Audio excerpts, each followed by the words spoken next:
Hello, everyone, and welcome to the Geeky Geezer. I'm your host, Aged Boomer. Just me. What? Oh, no Troy tonight. Oh, wait. What's this? Troy's in the stream.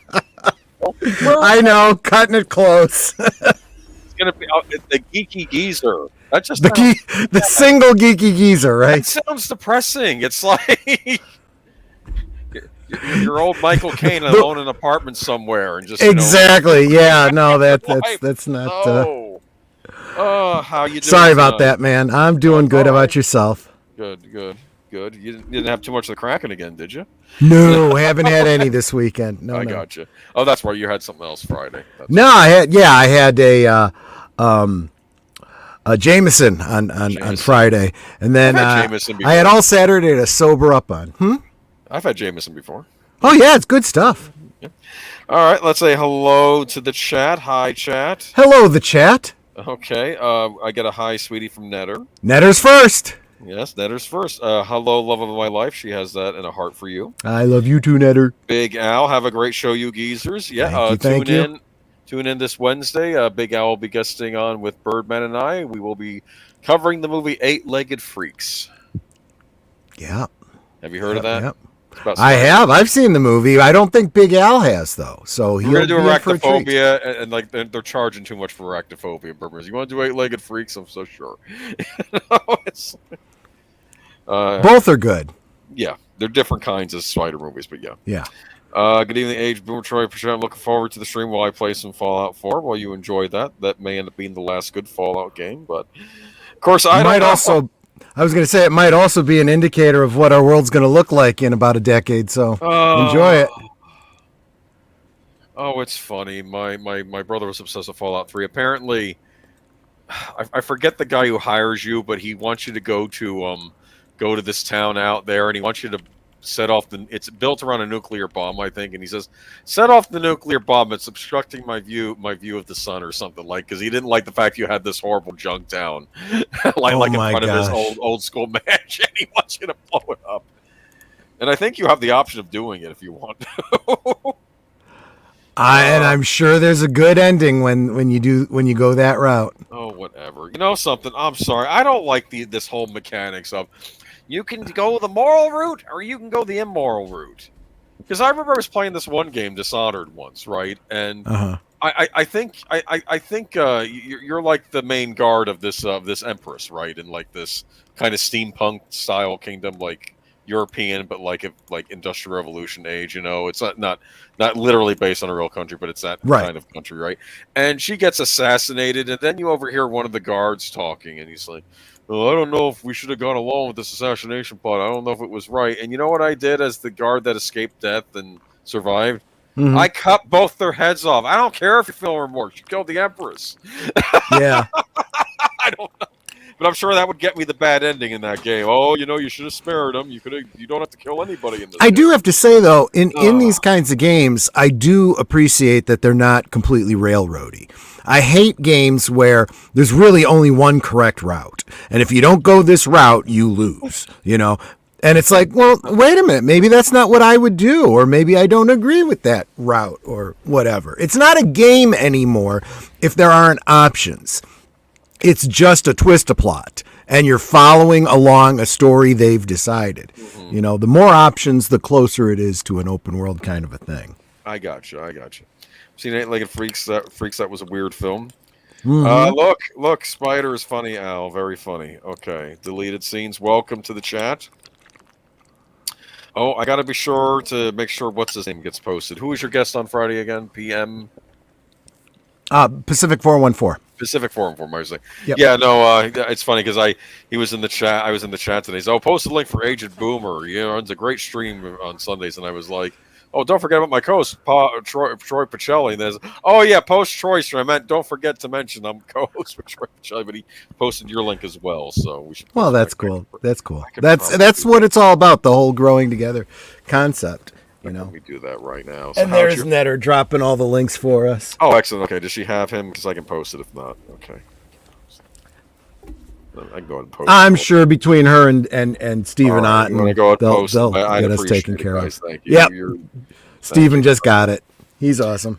Big They're Ride both Sharing awesome. too. It's funny because he's talking about some of the same things I am and some things differently. Like, for instance, he was talking. I think did he talk about She-Hulk? I think on his earlier stream. Like, I'm not even touching that one. Yeah, that's I'm not sure even it's worth as it. much a dumpster fire as I expect it to be. I think I stopped talking about the Marvel shows around Loki. I think I Yeah, tapped out because I'm not even watching these things, and it's like I don't think I even got all the way through WandaVision, to be honest Yeah. with you. But I gotta say, that what's her name, Tatiana Maslany or whatever her name is. actress for the part. A lot of people are kind of ripping on her, and I'm like, nope. I've seen what she's capable of. I know she's got the acting chops. If there's something you don't like about the character, it's not her, But and I mean, even they do the CG on her, and yeah, the face is a little uncanny valley, but I don't know. She's got that kind of smoking hot green bod, so I mean, there's that element of it. But yeah, I think it all comes down to, and we say this about everything, right? It all comes down to the writing and the directing, and the writing clearly isn't there, and the fans are flocking away from it. So yeah, there's probably no reason for us to talk about it. There's enough other people, that can fill up an hour bitching about it, There's a rumor going around that's one of the reasons why the CG was bad, at least in the trailer. I haven't seen the actual show. Was that there was an argument. There was an argument, internal arguments about how muscular to make She-Hulk early on, and then they delayed designing the character for so long that the animator had to scramble. Well, there's really no excuse when you're Disney and you got those kind of bucks behind you. There isn't. There is abso-friggin-lutely no excuse. If it comes down to something like that, some people should be losing their jobs. And really, anyone will tell you it's this simple. You're adapting a comic book. Go look at the fucking comic books. This is what she looks like. Make her look like this. Simple, done. She's been around for a while. Age of Boomer games like Dishonored and Vampire really penalize you if you want to play the high moral road. I haven't played Vampire. Can you be is there a high moral road for the Vampire you play? Do I want to think about that?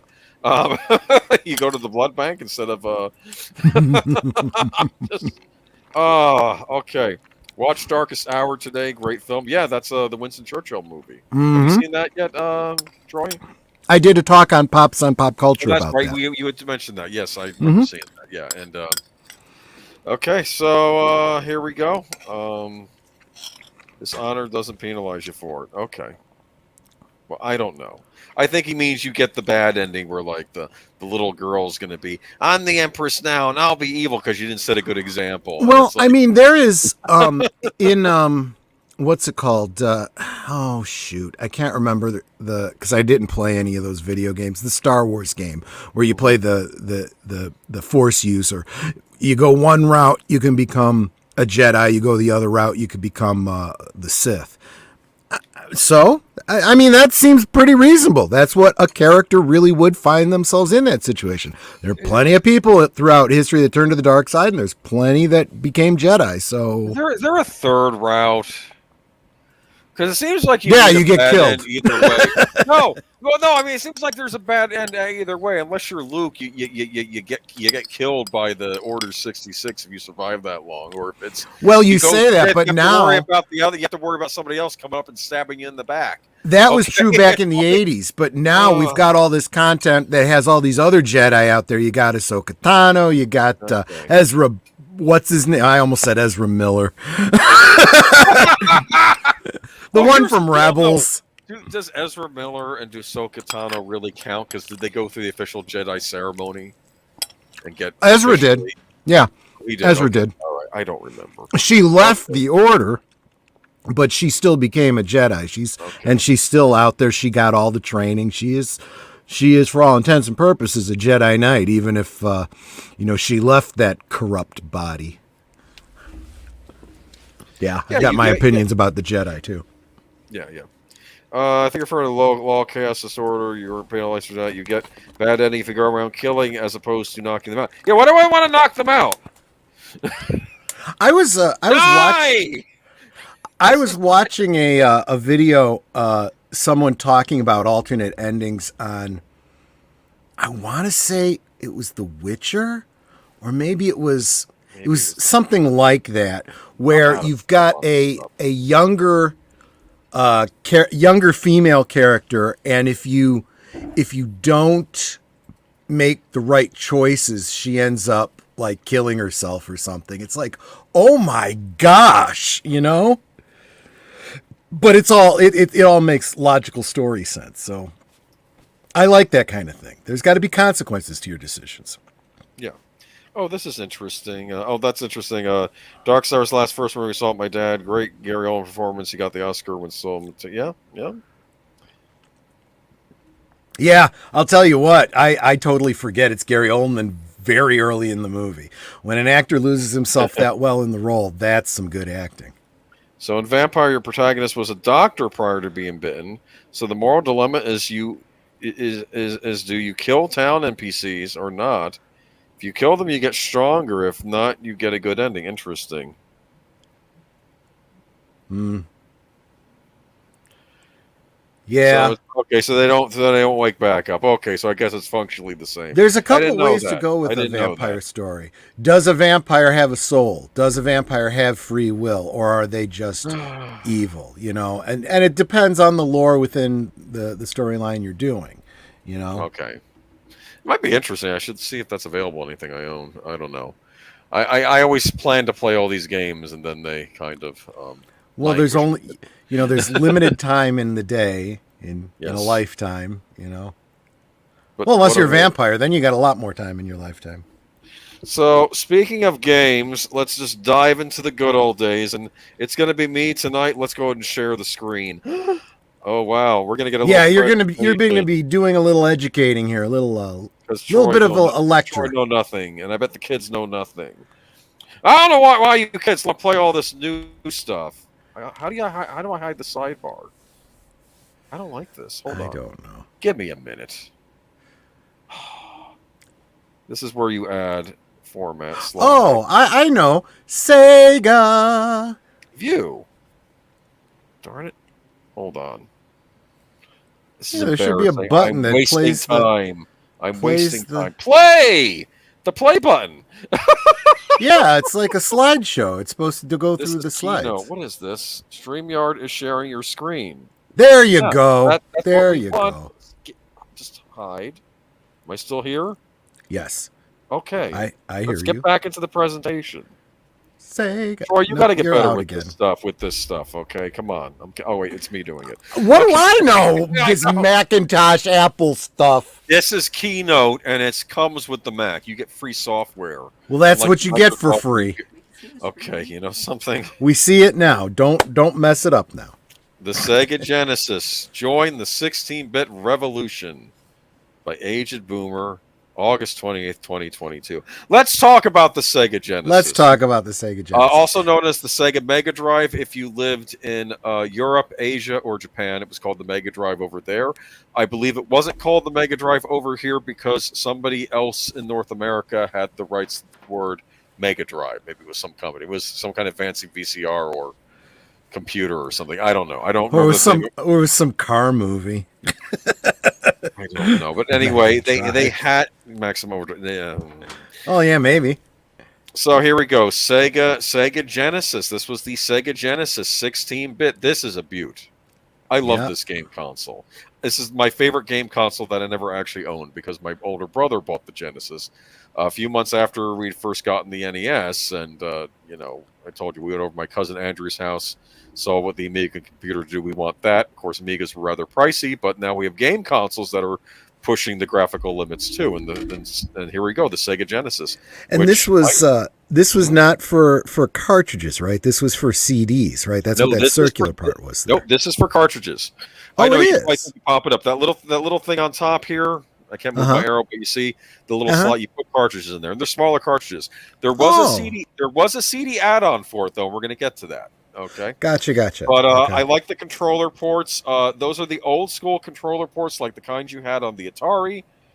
They didn't change. They didn't really start to become proprietary until Nintendo came along. Sega was still using the old style controller ports for their controllers. Nice. In fact, I've often heard people argue that the best way to play the Atari was Atari 2600 games is with one of these, a Sega Genesis controller. So you can actually use this on an Atari and one of the old Atari systems as well. Huh. But yeah, there you go. You had a little volume thing on the side. You could plug headphones into it if you wanted to, a reset button. This thing was cool. I liked the look of it. Looked a bit different in Japan and Europe. It's funny, kind of funny how different countries or different at least regions had their own design for the console. It's kind of neat. But here we go. This is the Sega Genesis controller. Not kind of the cross-shaped D-pad you had on the NES. This could go in all directions. Okay, and you have ABC, and you have a start button, no select button. You get an extra button with the trigger buttons. Okay, so neat. Had a curved look. This is the box it came in. I caught this off eBay. I'm sure someone's selling their old Genesis. Came packaged with this game called Altered Beast. And the idea is, you may have heard of this game from the arcades. I think it was also available on PC because my brother played it on my Andrew Cardage's Amiga. 16-bit power, arcade graphics and sound, new dimension gameplay. The point of the Sega Genesis at that time was you're bringing the arcade home. I remember there was a commercial where this kid was outside his garage, and this one kid walks up and he goes, "Hey, wait, $5." So he slaps a $5 bill. The other kid walks in, and there are all these Sega Genesis is set up on TVs. And I guess the idea is you pay the kid $5 and you can play for an hour. Oh, nice.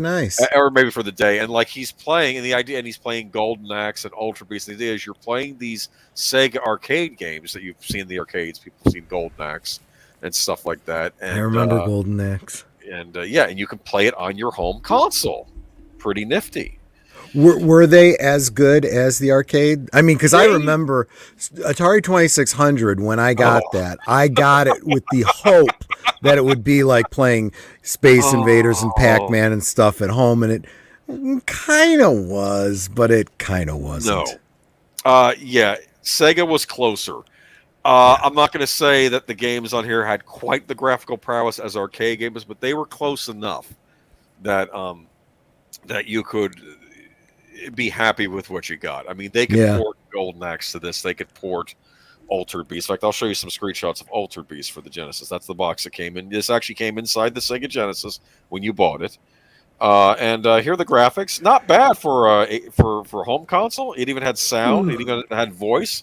It was kind of. I don't want to say. I want to say digitally. It was not. They weren't great sound samples. Well, it was 16-bit, so yeah. And people pick on the Sega Genesis sound chip. It's not as good as the Super Nintendo sound chip. And I say this as a proud Super Nintendo owner. The Sega Genesis had a great sound chip in its own right. It came out years before the Super Nintendo came out. This came out fall of '89. Okay, that's when it came out. Super Nintendo wasn't until a couple of years later. And their sound chip was based on what was being used at arcades at the time. So a lot of their music sounded like what you'd hear in the arcades. But look at those graphics, huh? That's pretty good, don't you think? I mean, I was floored when I saw that. Look at that. You can make out when you get enough power-ups, your guy can turn into a beast. This is like a werewolf character you can play. But I feel that 16-bit was another example of limitations forcing innovation. I mean, the only reason that games got better when they had CD was because the sound could be sampled from MP3 files that took up almost no room on that CD, Exactly. And the graphics didn't have to be that much better, again, not taking up a whole lot of room on the CD. Exactly. And in fact, my understanding is that a lot of the games that did come out on CDs didn't use a fraction of how much they could put on the CD just because it was so cheap and easy to do it. So yeah, it's interesting because a couple of years back they released the PC Engine Mini, also known as the TurboGrafx 16 Mini over here, and I picked one of those up, and they did a lot with CD-based games on the TurboGrafx 16. You got a CD add-on for it, and they made a Castlevania game for it. And this Castlevania game, Rondo of Blood, which we never got over here in the States, weren't able to purchase it even legally over here until many, many years later, like the aughts, basically, when I was able to pick it up on the Wii Virtual Console, on the Wii of all systems. This game, Castlevania Rondo of Blood, was far more expansive than what you would get on a cartridge, even though it was still a 2D platforming game. It had multiple paths, CD quality sound, and sound effects and music, and it was a very intricate CD-based game. And you could tell they could not have put this game on a cartridge. Yeah. But a lot of them, you're right, it kind of like better than what you get on the cartridge, but not using what they could have used. Yeah. And look at what Horizon Talker said. Yeah, yeah, I can't see it now, but you want to read it to me? Go ahead. Oh, yeah. Most important words are the first three words. Troy is right. Let me repeat that. Troy is right. I'm always going to be pleased when we get a comment that says Troy is right. Yeah. But he says Troy is right. Less is more, and programmers had to use every trick they knew to make up new ones to do what they wanted to with the small space of early games. I'm going to take that even further, Horizon Talker. Because of the limitations and because they were trying to push what they could do, they didn't have room for errors. You couldn't make crap and get away with it. You couldn't take up space with, waste.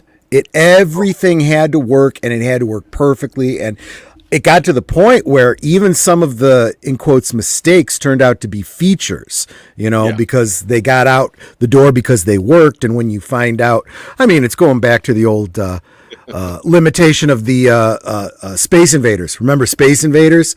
The fact that the Space Invaders, as you shoot them, you end up with more free memory because you have less sprites on the screen. And so they start going faster. That wasn't intentional. And they go, oh, wait a minute. That's a good thing. Leave it alone. We're fine with that. I thought that was programming. I didn't realize that was. No, yeah. That in the original arcade game, that was not a feature. It was, a bug or whatever. But everybody loved it, and it was so fortuitous. They're like, that's great. And they recognized that, okay, we've got to take that into account as we go forward. So whenever you have a game that's got a lot of high sprites on the screen, it's going to slow down. So they had to factor that into their planning too.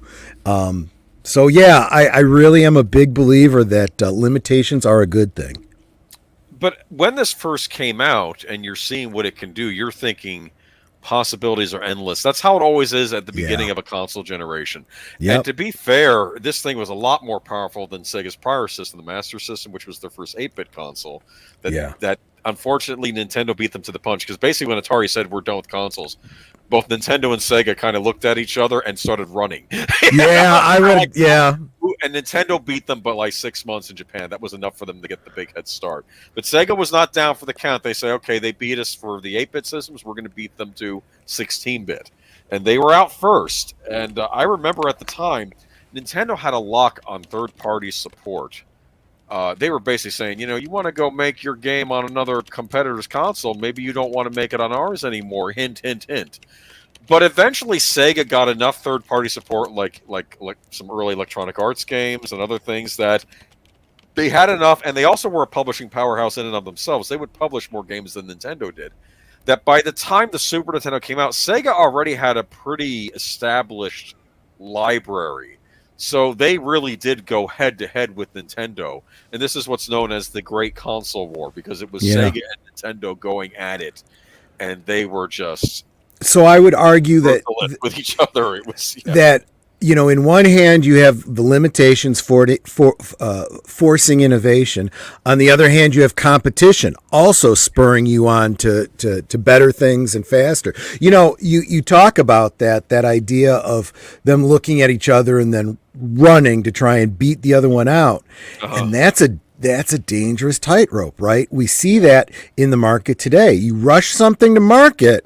Yep. Yeah, you got to be the first one out there, but you got to be the first one out there with a successful game. If you put shit out and you're the first one out, you got egg on your face. Nintendo first Famicoms they released broke on customers, but of course they honored and gave them new consoles. They didn't. You kind of have to, yeah.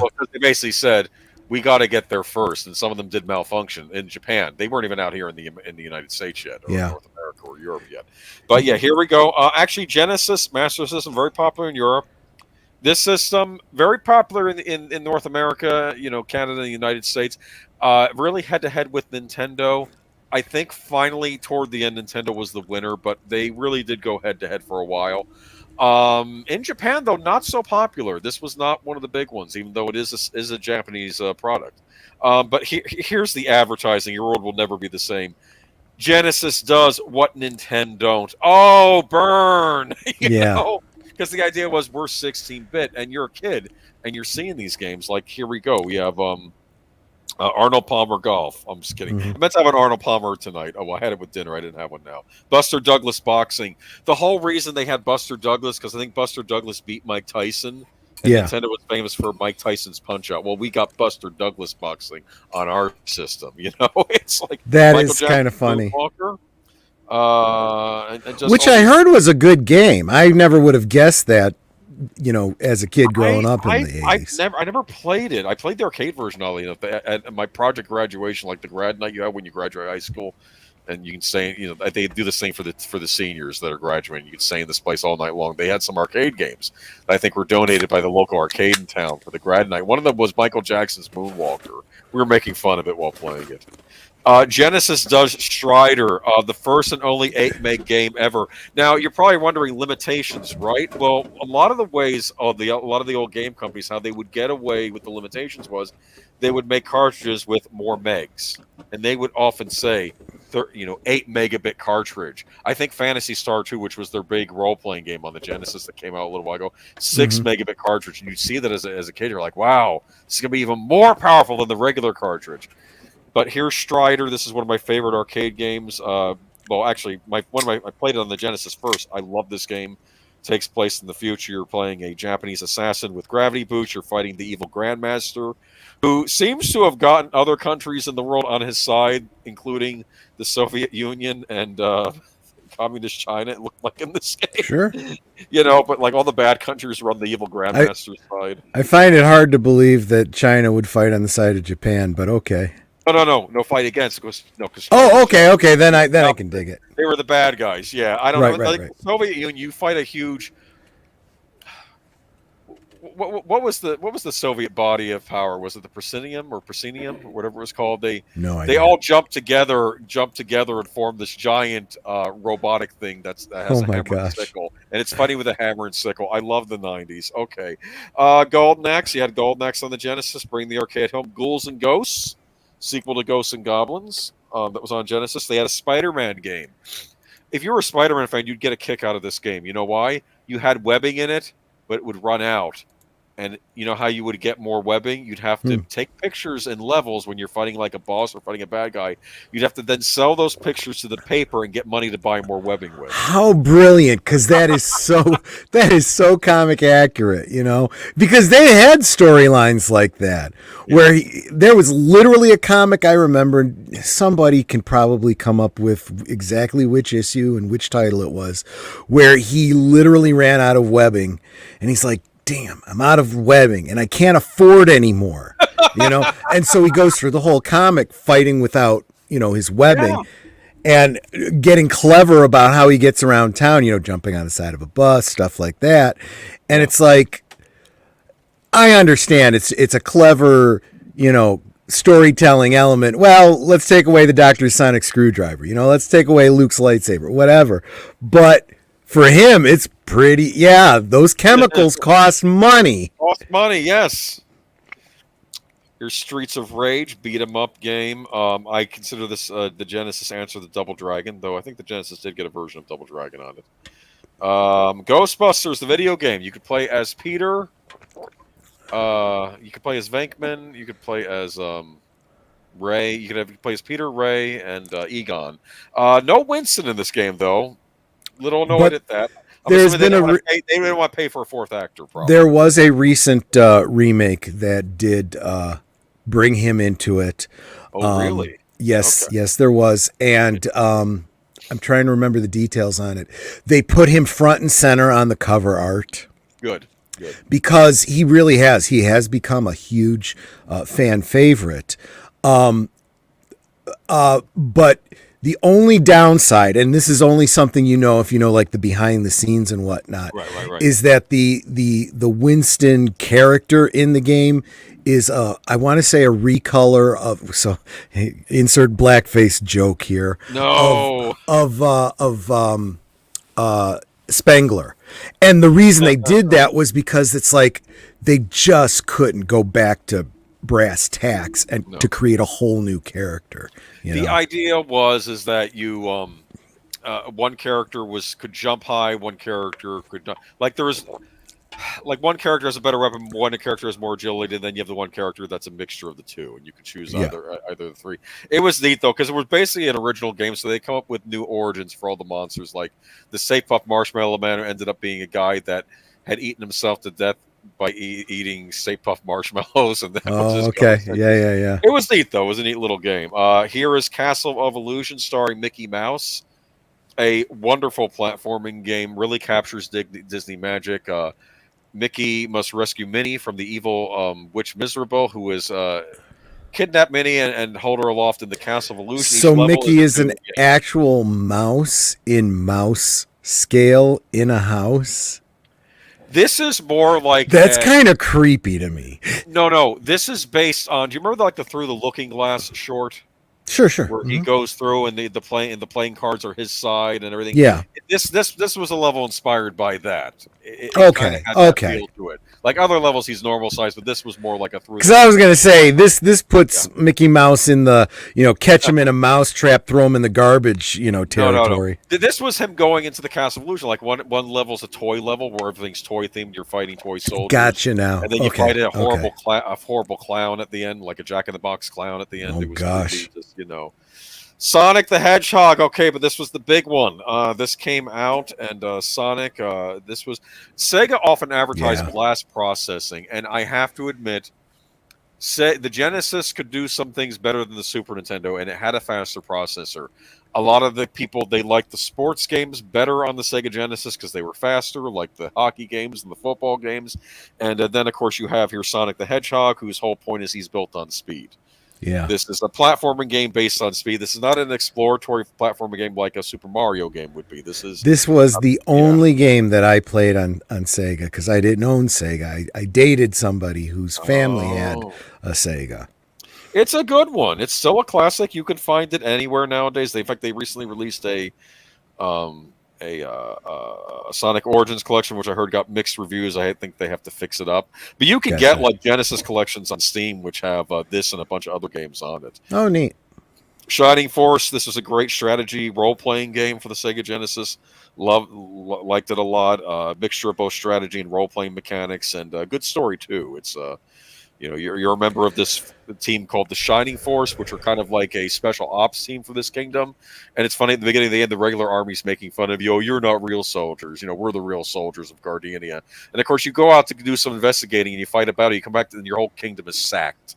And all the guards are lying dead on the ground and like they're dying. And it's like you're the only one left to stop the bad guys now, you and this elite force. And you get more and more team members as the games go on from other kingdoms that come to help you out, and it becomes like you basically have an elite team. Like some are mages, some are healers, some are dwarf. You have dwarf centaurs. Different things. It's neat. Streets of Rage 2. This is tied for my favorite game on the console. Great beat 'em up sequel to Streets of Rage 1. I think this was the answer to the final fight on the Sega Genesis. We got an exclusive Castlevania game, Castlevania Bloodlines.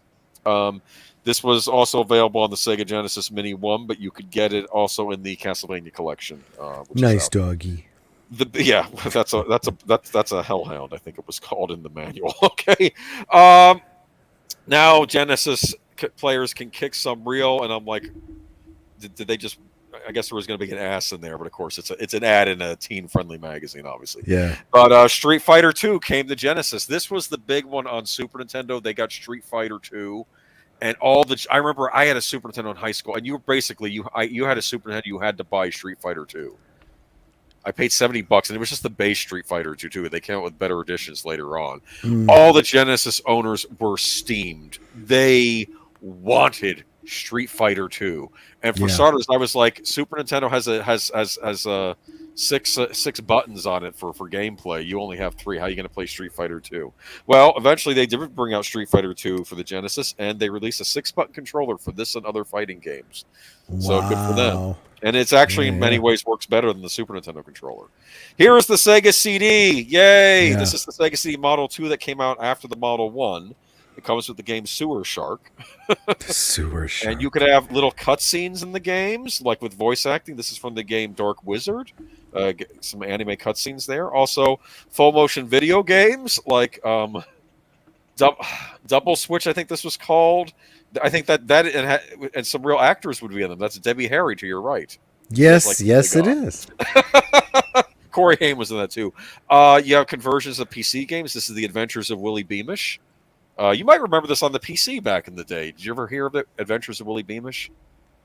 I don't think so. No. It had like a Saturday morning cartoon feel, like, but more.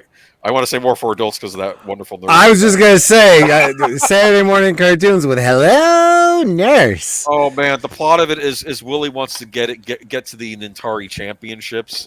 Get it, Nintari. Nintari, I get it. Yeah. And he can't. He gets a C in music appreciation. His dad sees the report card. Like you're trying all throughout the game. You're trying, like in the first thing, you're trying to. Like you're in detention at the beginning of the game, and the teacher's like, "See in musical presentation, won't your parents be thrilled?" And I think you interrupted. I think your pet frog knocked the principal's toupee off, and she goes, "You should just watch the gameplay of it. I'll send you the picture later." He's like, "Your actions during during the auditorium today were disgraceful, just disgraceful, Willie." And in front of all those students, and she's yelling at you, and it's just. And some of the other people in the detention, like the one goes, "Miss Glass, I have to be in juvenile court today." You know, that's Sherlock Holmes Consulting Detective. This was a packet with the original Sega Genesis model. That's a cool little game that might be available on like Good Old Games. It was originally a PC game. You got special editions of games that came out on the Sega Genesis console. This is Earthworm Jim for the Sega CD. Had extended levels and exclusive levels and more frames of animation because this was almost like a Looney Tunes character brought to life. And of course CD quality audio music and stuff. Just really cool. I never actually got to play it, unfortunately, because my brother got the cartridge version first and didn't bother getting the CD version. Yeah. Sega Genesis Mini, it came out a little while ago, a few years back. You could came with 40 games on it, plus 2 bonus games. And now we have the Sega Genesis Mini 2, which leads us into our first article. But before we do that, let's see if anybody... Well, before we get there, I do want to hold up conversation in the chat. I said, Horizon Talker wins the chat for the night. Troy is right. He said, yes, I will keep the chat on my trophy shelf until it goes up for grabs next week. Oh, funny. But he said also Sega is the only worthy competitor Nintendo has ever had in the software front. I agree. As a longtime fan of the Big N, that was something I didn't appreciate until the 2000s. Yeah, they really were. And I'm sad Sega got out of the console business after the Dreamcast kind of failed. Because I actually was close to getting a Dreamcast after the Nintendo 64 because I was actually very impressed. He asked if you had mentioned Gunstar Heroes. I don't remember that coming up. I didn't. That was included on the Sega Genesis Mini one. I never got to play that one growing up. Because my brother would buy the Genesis games, I would buy the Super Nintendo games, and then we would play each other's games. But my friend of mine had it. It was very cool. It was a very cool treasure-made platforming, actually run-and-gun game, I think it was referred to as. I actually got the Game Boy Advance sequel as well. They made a sequel on the Game Boy Advance to Gunstar Heroes. But Sega only were the big end, something I appreciate. See, and I had a Super Nintendo, but high school sports and extracurricular activities took over my time. The NCAAs were coming out the year after I graduated, though, changed my schedule again. Oh, yeah. Yeah. And welcome to the stream, by the way, Padawannabe. Yeah, Padawannabe. I don't know if I've seen you here before, but welcome. I do like...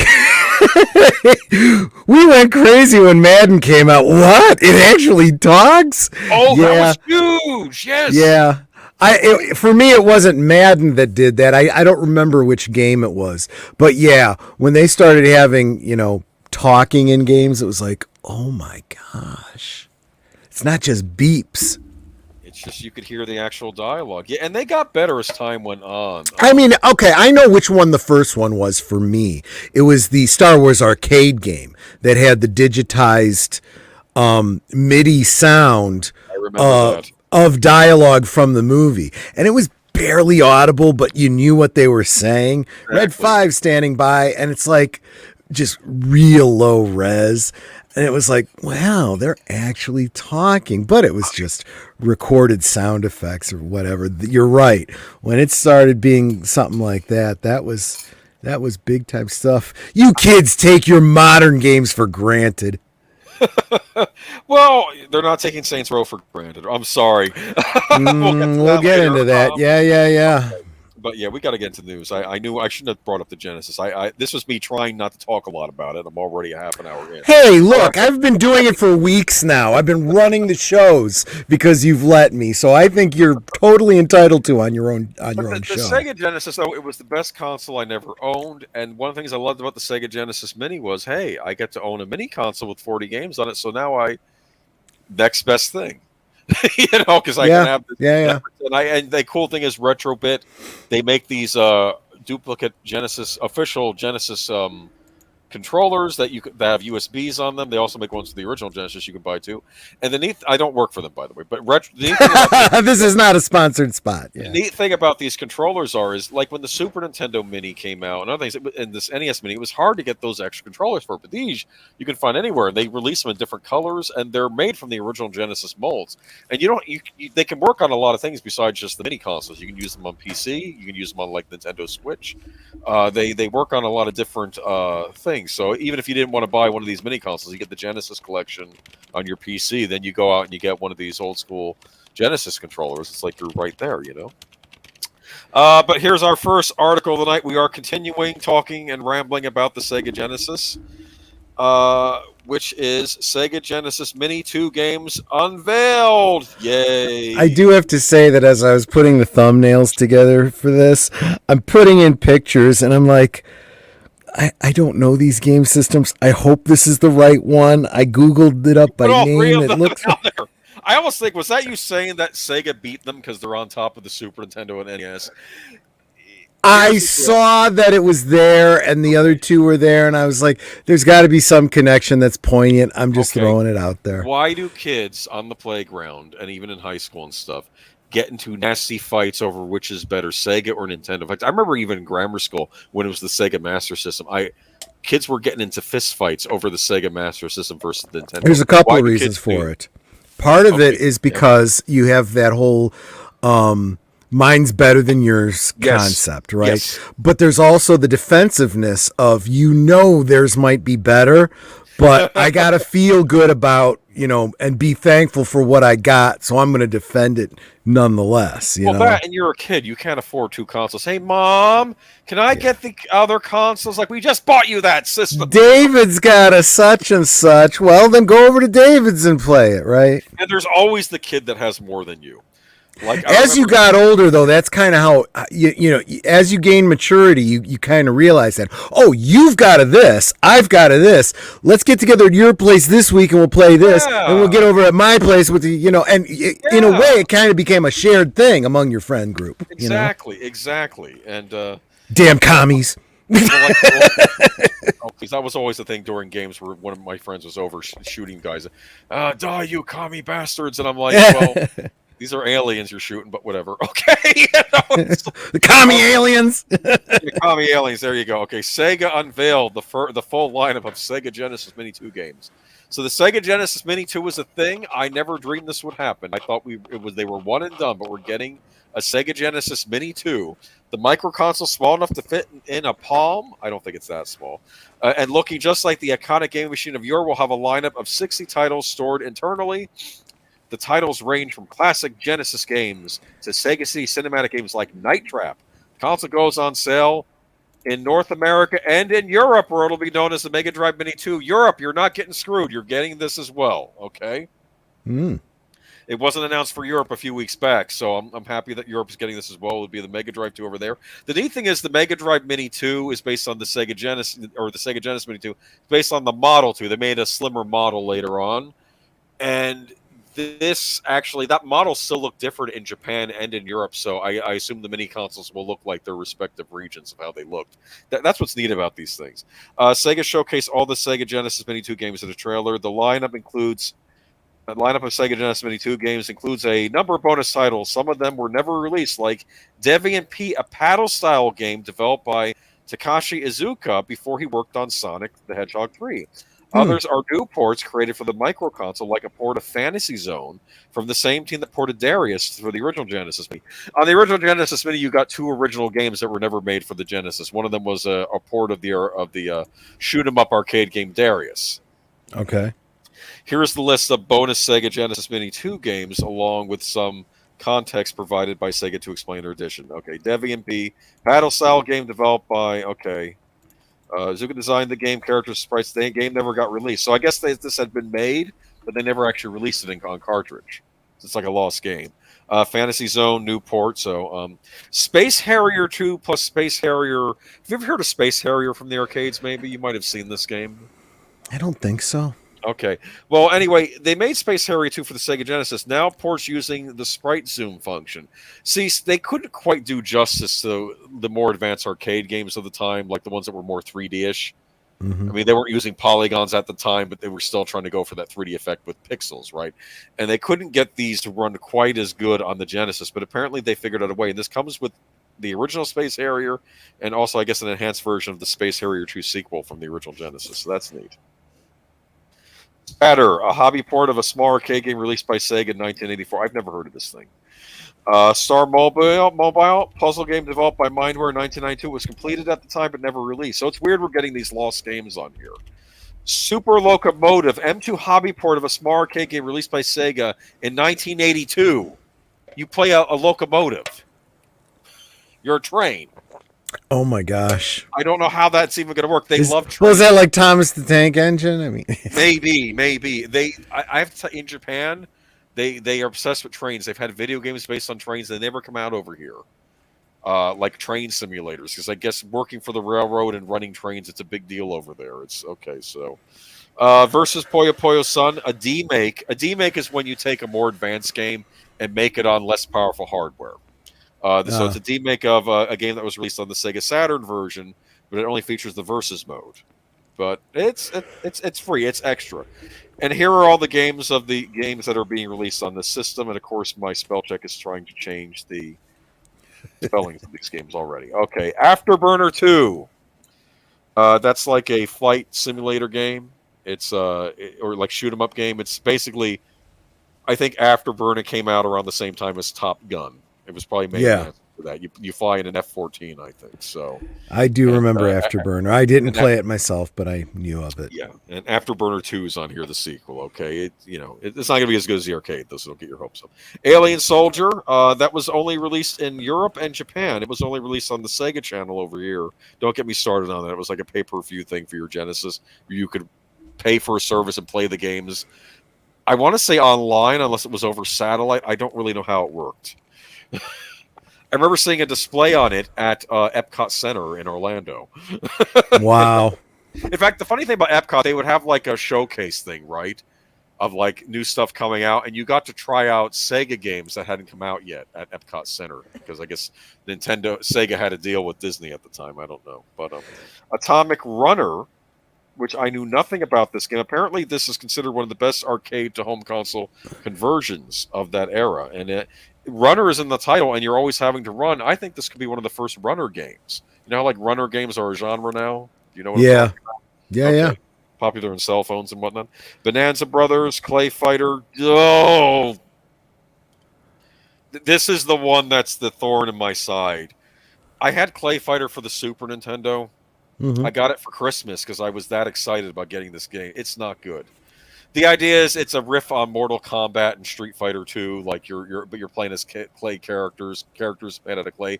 In defense, it was ambitious. They actually digitized all these clay models into the game and their animations.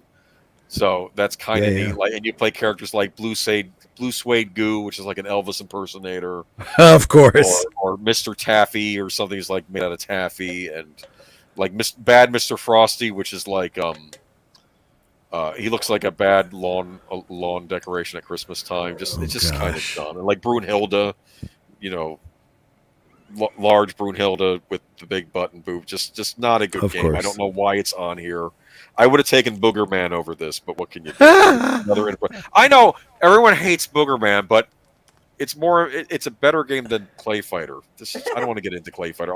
I could talk an hour about how much I hate this game. Crusader of Senti, never got the chance to play this. This is one of the most expensive Genesis cartridges out there. It's almost considered the Genesis's answer to Sega's answer to The Legend of Zelda. So I'm Oh, really looking okay. forward to that. Desert Strike: Return to the Gulf. Do you remember Desert Strike at all? These were games based on the Gulf War. I was gonna say I remember the Gulf War. I don't remember this game though. No. Electronic Arts put it out, and basically the bad guy is supposed to be Saddam Hussein. Of course. In no Yeah. small words, but they don't call him that in the game. But I don't know what his name was in the game, but he's the Desert Madman. The sequel is called Jungle Strike, and I guess like the Desert Madman's brother makes a deal with a South American drug lord, I guess to do operations in South America or whatever. So of course it's the Sure. drug lords, and it's jungle themed. Jungle Strike. Third game was called Urban Strike. I kid you not, it takes place in the United States, and I think the idea is a presidential candidate or someone signed the series presidency or something. And I think the villain was based. I think he's supposed to be Ross Perot. Oh jeez. I love the way they villainize people that don't I even know. make it into office, you know? Come Oh, on. I mean, it's not crazy. Ross Perot, but I'm like, oh, was he like a third party guy trying to make him president? He didn't win, and now he's trying a forced Yeah. takeover. Like, you're making fun of Ross Perot. Leave Ross Perot alone. Ross Perot ended up. They've gone back and looked at everything he said about NAFTA, and he was right on. He was everything. absolutely right. Everyone that voted for him was saying, "Look, we need a businessman running our country, not these statists," and that's really why a lot of people voted for Trump, because he was like a lot like Ross Perot. In that respect, yeah, definitely. And I remember that you wouldn't see any third-party candidates in debates after that, too. Like, they were putting the lockdown on that after that. They were mad. Earthworm Jim 2, sequel to Earthworm Jim. I would have preferred Earthworm Jim Special Edition 6. Didn't Uncle Ethan have something to do with Earthworm Jim? No, it was another guy who's doing stuff for comics. I think a guy that Gotcha. who got into a fight with Uncle Ethan. He was the guy that created the drawings for Earthworm Jim. He's now made an Earthworm comic book, but I think they had a falling out. Okay. I don't know if I want to get into Comicsgate drama right now, but Yeah. regardless, though, Earthworm Jim was many developers, not just him, and it's a fun little. They even had a cartoon series based on Earthworm Jim, which is kind of funny. I think was Dan Castellano. Did he do the voice of Earthworm Jim? I believe the guy who did Homer Simpson. But, I wouldn't be surprised. Yeah.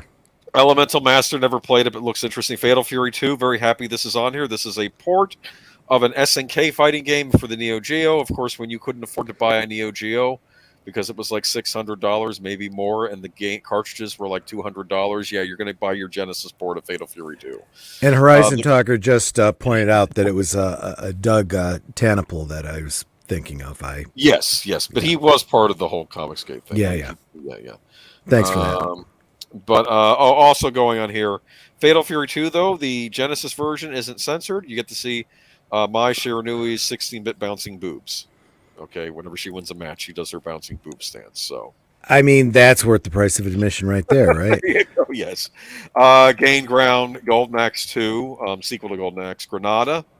I kept thinking, is that based on the actual Hellfire? Herzog, these are some decent shoot 'em ups, the Hellfire. Herzog Zwei. Never played it. It's held in high regard. It's considered a cross between a shoot 'em up and a military strategy game. It's considered very good. Lightning Force, another great shoot 'em up. Midnight Resistance, happy this is on here. Kind of a Contra knockoff, but I remember liking it back in the day. Outrunners. Outrun's a racing game. Outrunners is like a two-player version. So, Phantasy Star 2, the great RPG for the Sega Genesis. They had Phantasy Star 4 in the prior system. Now you get Phantasy Star 2, so that's good. Populous. You heard of Populous, right? The PC game? No? I don't think so. Game no, for yeah. old PCs. Okay. The idea of this game is you play as God. Okay? Oh, okay. I don't know how you feel, but and I think you have to I stop played this. The Sims. I know what it's like to play as God. Well, this starts with Populous, okay, and it's on here originally on PCs. The funny thing was, Electronic Arts, when they would publish Genesis games, at least early on, they weren't officially licensed. They made them on their own. They would work with the Genesis, but they didn't get permission from Sega. Mm-hmm. And it was kind of like the whole Activision thing on the Atari 2600. And Sure. I think Sega and EA did not like each other. I think eventually they became an official third party thing, but Sega was not happy with them, and they had a bad falling out. When the Dreamcast came out, EA said, "We're not supporting the Sega Dreamcast," and they said, "We're going to bury the Dreamcast." And I was like, "Yikes." But I guess they must have made up, because Populous is on the Sega Genesis Mini too. And ironically, if you had a Populous game cartridge back in the day and you had the Sega Genesis Model 2 that this is based on, you wouldn't be able to play it on there because there was a write protection thing in the Model 2s. Wow. Never mind. Okay, I'm going on too long. Rainbow Islands Extra, another import title. Ranger X, Rise Star, good platformer. Rolling Thunder 2, very happy that's on here. Shadow Dancer, I was cussing about Shadow Dancer not being on the Sega Genesis Mini when it's there. Shining Force 2 might be my favorite Genesis game. Shining in the Darkness. Sonic 3D Blast, that's a turd. They wanted another Sonic game on here, but it's not that good. The only significance for Sonic 3D Blast is it's done by Travelers. I'm going on too long. We're going to be on it. Wrap it up. Splatterhouse 2. Equal to Splatterhouse. Streets of Rage 3. And a bunch of others. Truxton, Virtua Racing, the most expensive cartridge for this thing. Many more Sega CD titles. We got Echo the Dolphin CD version. Echo the Tides of Time CD version. Final Fight CD, Mansion of Hidden Souls, Night Striker, which is an import title. I don't know anything about it. Night Trap got Sega into so much trouble. Remember the whole video games violence things from the 90s? Yeah. They went before Congress. Senator Joseph Lieberman was all on that. Remember that? Mm-hmm. He was all leading the charge on that. And some company sent Joseph Lieberman a video of all the fatalities in Mortal Kombat on the Sega Genesis. We learned out later on that was Nintendo that sent that video. Dirty pool Nintendo. Not surprised. Yeah. Dirty pool Nintendo. And Nintendo later on, when Mortal Kombat 2 came out, they had to make it uncensored because they got killed in sales because the Mortal Kombat on Sega Genesis was uncensored, whereas they had to give you different fatalities on the Super Nintendo because Nintendo was like, oh, no violence, and then they realized we're losing. So yep. They went back on that later on. But Night Trap, that had Dana Plato in it, and like there was a woman in like a nightie on the cover. They got into so much trouble for that game. I actually have... you can actually find the video footage on YouTube for that, yeah. You could buy a remastered of it version too, yeah. But Robo Lessie, Sewer Shark, Shining Force CD, Sylphie, which Sylphie's like the Genesis answer to Star Fox, Sonic the Hedgehog CD. Sonic the Hedgehog CD, that's your big Sonic game, okay. Yeah. And the Night Warriors. I've gone on too long. What do we think? I've been rambling. Well, a couple of the comments. First, I want to say hi to Mr. Matchstick, who stopped in and said, yo, we'll be hanging out with him tomorrow night. Tomorrow night on his show, yes. Deleted Scenes did point out that there was a Japanese movie called Dodeska Den, where a guy thinks he's a train, so there is some, Wait a minute. Subject matter there. Like he's going choo-choo throughout the whole movie or something? What's this? I don't know. Look, you got a movie title you can look into.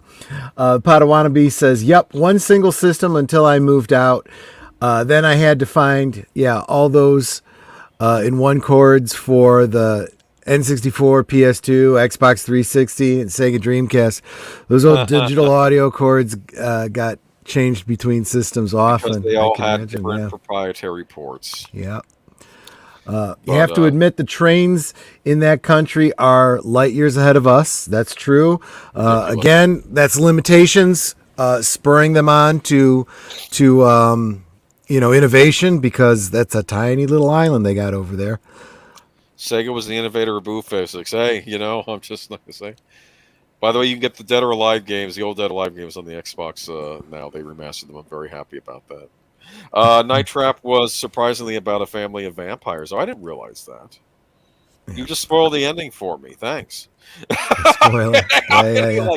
Like 30 years later or something. Okay. And that comment about the boob physics, what's funny is that a lot of people, there's a lot of people that comment that technology is driven by adult entertainment. Yes. It really is. It's the front. That's why we have VHS today. That's why we got DVDs. That's why some of the video game stuff exists, because that industry was kind of pushing for it behind the scenes. They pushed the CD add-ons, and the CD add-on was a big deal because even back then, CD players were still kind of pricey on the market. Mm-hmm. They weren't like the cheap things you could buy. Gotta bail out. I hope you have a great stream, Geezers. Yep. Yeah, we will. Thank you. Take care, Rise and Talkers. Thanks for being here. Sega stuff to get the official, to get all the normal news. Okay, yeah, so right. I could go on about Sega for another 2 hours, but we have news to get to. We even have other gaming news coming up. God, Lord, we had a ton of stories this week. I was like, I got to cut some of these. What's irrelevant or what's not as important? Maybe that's why I was late getting to the stream. I was like, oh, does he really need me? It's all game stuff today. I don't know anything. You know PC stuff. You never played Kinda, Populous. So. I don't know if you'd like Populous or not, but it might be available still. Maybe it's on Steam somewhere. I don't know. You could play it with a mouse. That was the big deal about Populous. That's why people were like, play it with a controller. Give me a break, you know. Oh, yeah. PC Master Race people. Okay, DC's Kevin Feige found question mark producer Dan Lin in talks to take control of film TV for superhero arm. Yeah. They need some direction over there. Has the new head of DC been found? Dan Lin, the executive turned producer who counts hits such as the live action Aladdin, the Lego movie, and the It horror movies among his credits, is in talks to take the role of DC chief. Multiple sources tell a Hollywood Reporter. I think I liked one of those movies. The role would encompass overseeing not just film but television as well, with Lin reportedly directly to Warner Brothers Discovery, reporting directly to Warner Brothers CEO David Zaslav, according to sources. The role structure would bypass 3 separate division heads: Warner Brothers Pictures heads Michael DeLuca and Pam Abdi, HBO Max chief Casey Bloys, and Warner Brothers TV chair Channing Dungey, and put control of DC in the hands of one person. That makes sense, though, because that's what Disney does with Marvel. They give Marvel their own thing, right?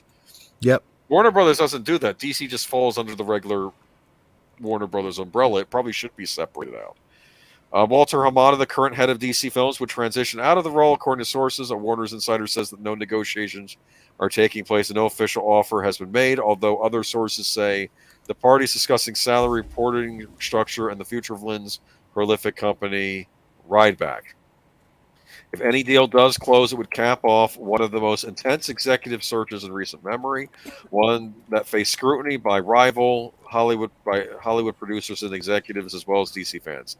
Zaslav has said he was searching for Warner's own version of Kevin Feige, the famed Marvel executive who has steered the rival comic company's movie slate and then later its TV portfolio, transforming it into a multi-billion-dollar pop culture juggernaut. I think it's unfair to give him that credit, but okay, we'll go with it. That is a nigh impossible task, but it didn't stop executive names from surfacing. Emma Watts proved to be an early contender, while in recent months names such as Amy Pascal, Matt Tolmach, Sean Bailey, and Greg Berlanti were rumored to be taking meetings or pushed by canny agency heads. Lin's name appeared late in the game, but he has a champion in Warner's advisor, Alan Horn, the former Disney chair who ran Warner's as president and COO in the aughts. It was during that later tenure that Lin worked for Horn, starting as a junior exec and rising to senior VP production. He struck out on his own as producer in 2008, but not before shepherding movies such as The Departed and 10,000 BC. He also oversaw the infamous and aborted Justice League feature that was to have been directed by George Miller, the 2007-2008 Writers Guild of America strike, and tax credit complications were factors in its derailing. People always blame, what's his name, the director of The Dark Knight for that, but I don't. It's sounding like there were other Christopher. They always blame Chris Nolan. Nolan, yeah. I don't know if that was the reason. It could have been other things. Plus, if he doesn't want Batman being used, just put Green Arrow in there instead. It's like the same thing. Okay, no, I'm kidding. That was what they did on Smallville, right? You could tell Green Arrow was in there as the replacement for Batman, right? I suppose, yeah. He's his own character. Don't get me wrong, but I bet they were both created to. I bet Green Arrow was originally created to have a Batman-style character for Charlton Comics, right? Because he, never mind. I'm talking too much. Lynn is a no. I mean, what you're talking about is something that you see that's kind of bizarre when you have Charlton Comics and DC and what was the one that Captain Marvel came over from? Fawcett Comics so forth, where you have these companies that are creating similar competing characters, and then you bring them together because of acquisitions and whatnot. Yeah, it's kind of neat though, because then you have these. It's like you're you're getting like this expanded. Well, and universe. it makes sense, right? Where you could easily say, in a real world with superheroes, one would inspire another, right? Exactly. Lynn is a respected producer known for his smarts, and in a town full of hype and egos, his willingness to find experts on the fields are not his forte. Are not his forte. His That willingness. doesn't sound like a positive. Yeah, did I read something wrong here? Okay, he has worked on franchises, the Robert Downey Jr. starring Sherlock Holmes features, the four Lego movies, as well as the wildly successful two-part adaptation of Stephen King's It. His resume ranges from big offerings such as the billion-dollar grossing Aladdin to intimate dramas such as the Oscar-nominated The Two Popes. He is coming off of the early August release of Universal's Joe Coy comedy Easter Sunday. He has he also has TV experience, key factor in new position. Lynn and his company executive produced the Lethal Weapon show that aired for 3 seasons. I actually watched all 3 seasons of that show. Okay, and Walker, the reboot of Walker, Texas Ranger, that will begin its third season for the CW this fall. He and his company are in post production on the big budget live action series take on Avatar: The Last Airbender for Netflix. Lynn has also shown ambitions beyond the screen. His banner Ride Back has a nonprofit arm and several initiatives and fellowships that aid BIPOC and rising entrepreneurs. It is unclear what would happen to Ride Back, but one scenario, according to sources at Warner Bros. Discovery, would take some sort of stake in the company. Ride Back would also continue to operate as a production entity and be run by current president Jonathan Eyrick. Would Rideback become like a secret hideout or bad robot? Is that what they're saying here? I'm not sure. I'm not We don't know sure. what's going on. Okay, we don't know. We know nothing. Okay, Lynn No, would join. we're just reporting. We have very little insight on it. I have heard a little bit about this Lynn guy. A lot of people are saying maybe he's like Kevin Feige. He's probably not going to be the one with the creative vision. He is going to be the one. He's kind of a pencil pusher. He's a producer. He's going to look around and say, despite what this article seems to say, he's the kind that's going to say, "Hey, who knows about these superhero things? Who can write a Batman story? Who can write a Superman story? Who can get this all blended together?" I think, but I mean, that is direction. That is leadership. That is something we have been saying they need over there. He's not going to be a Jon Favreau, but I guess we'll have to wait and see what we actually get from him. Howdy, everyone. Just dropping by to leave a thumbs up. Hey, appreciate it. And yeah, everyone hit thumbs up. I tend to get a lot of views on these things. Hit the thumbs up or even the thumbs down. I'll see them. And help us out with the pronunciation on your screen name there, because we're both going. I don't even want to say it. Sure there's no vowels. Give me a vowel, please. It's probably the upcoming name of a character on Andor. One. I know, because that's how they do. Okay, but here's the last one. We've done a reset. We think we can build a much stronger, sustainable growth business out of DC, said Zaslav in an earnings call on August 4th, just 2 days before he scrapped the $90 million HBO Max Batgirl film that Hamada presided over. As part of that, we are going to focus on quality. We are not going to release any film before it's ready. DC is something we can make better. How bad was this Batgirl movie? I have no idea, and my instinct is we're never going to find out. They're burning well, they're deleting all the HD cameras that shot it. Probably, and like I said on socialist media, they have every right to. It is their property to do with as they please. Someone should leak it, like someone working there. Like, it'll never die, and they'll leak it online. And just no, honestly, we don't want that. That will just start a whole, release the Snyder Cut kind of thing. We don't need that. We need to frickin' get an actual plan together. We don't need 25 different Batmans, okay? I told you, I was counting a possible 4 last time we left off, right? Jeez. The Pattinson Batfleck. Keaton, and also if the Joker, Nolan, keep going, it would have. Well, no, the Nolan one's done, but I was thinking with the Joker movies, if they kept doing those, eventually Bruce Wayne in those has to become an adult and become Batman, right? Yeah. If I don't know, maybe this is. I'm getting a headache thinking about all this. David Zaslav targets DC Comics failures exposed. Oh no, sorry. David Zaslav targets DC Comics colon failures exposed. See, punctuation is important. Yes. It's the difference between let's eat grandma and let's eat grandma. Yeah, exactly. Okay. YouTuber Thinking Critical reveals what is happening is that David Zaslav and Warner Brothers Discovery are getting to DC Comics a lot faster than most people thought they would, which explains why all the recent big announcements. A source for the YouTuber reportedly works in the accounting field that has some sources that at the accounting departments of both Disney and Warner Brothers. It is said the accounting division of Warner Brothers Discovery is questioning DC Comics on why they aren't making money, and they want to be told exactly what the state of DC Comics is, which is said to have already happened as Warner Brothers.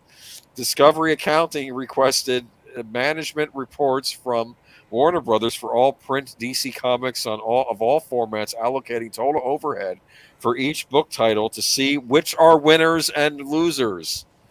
Things are tanking across the board due to bad management, terrible editorial, and just some of the worst creative decisions we've seen in the history of DC Comics, states the YouTuber. Warner Huh. Brothers. You think?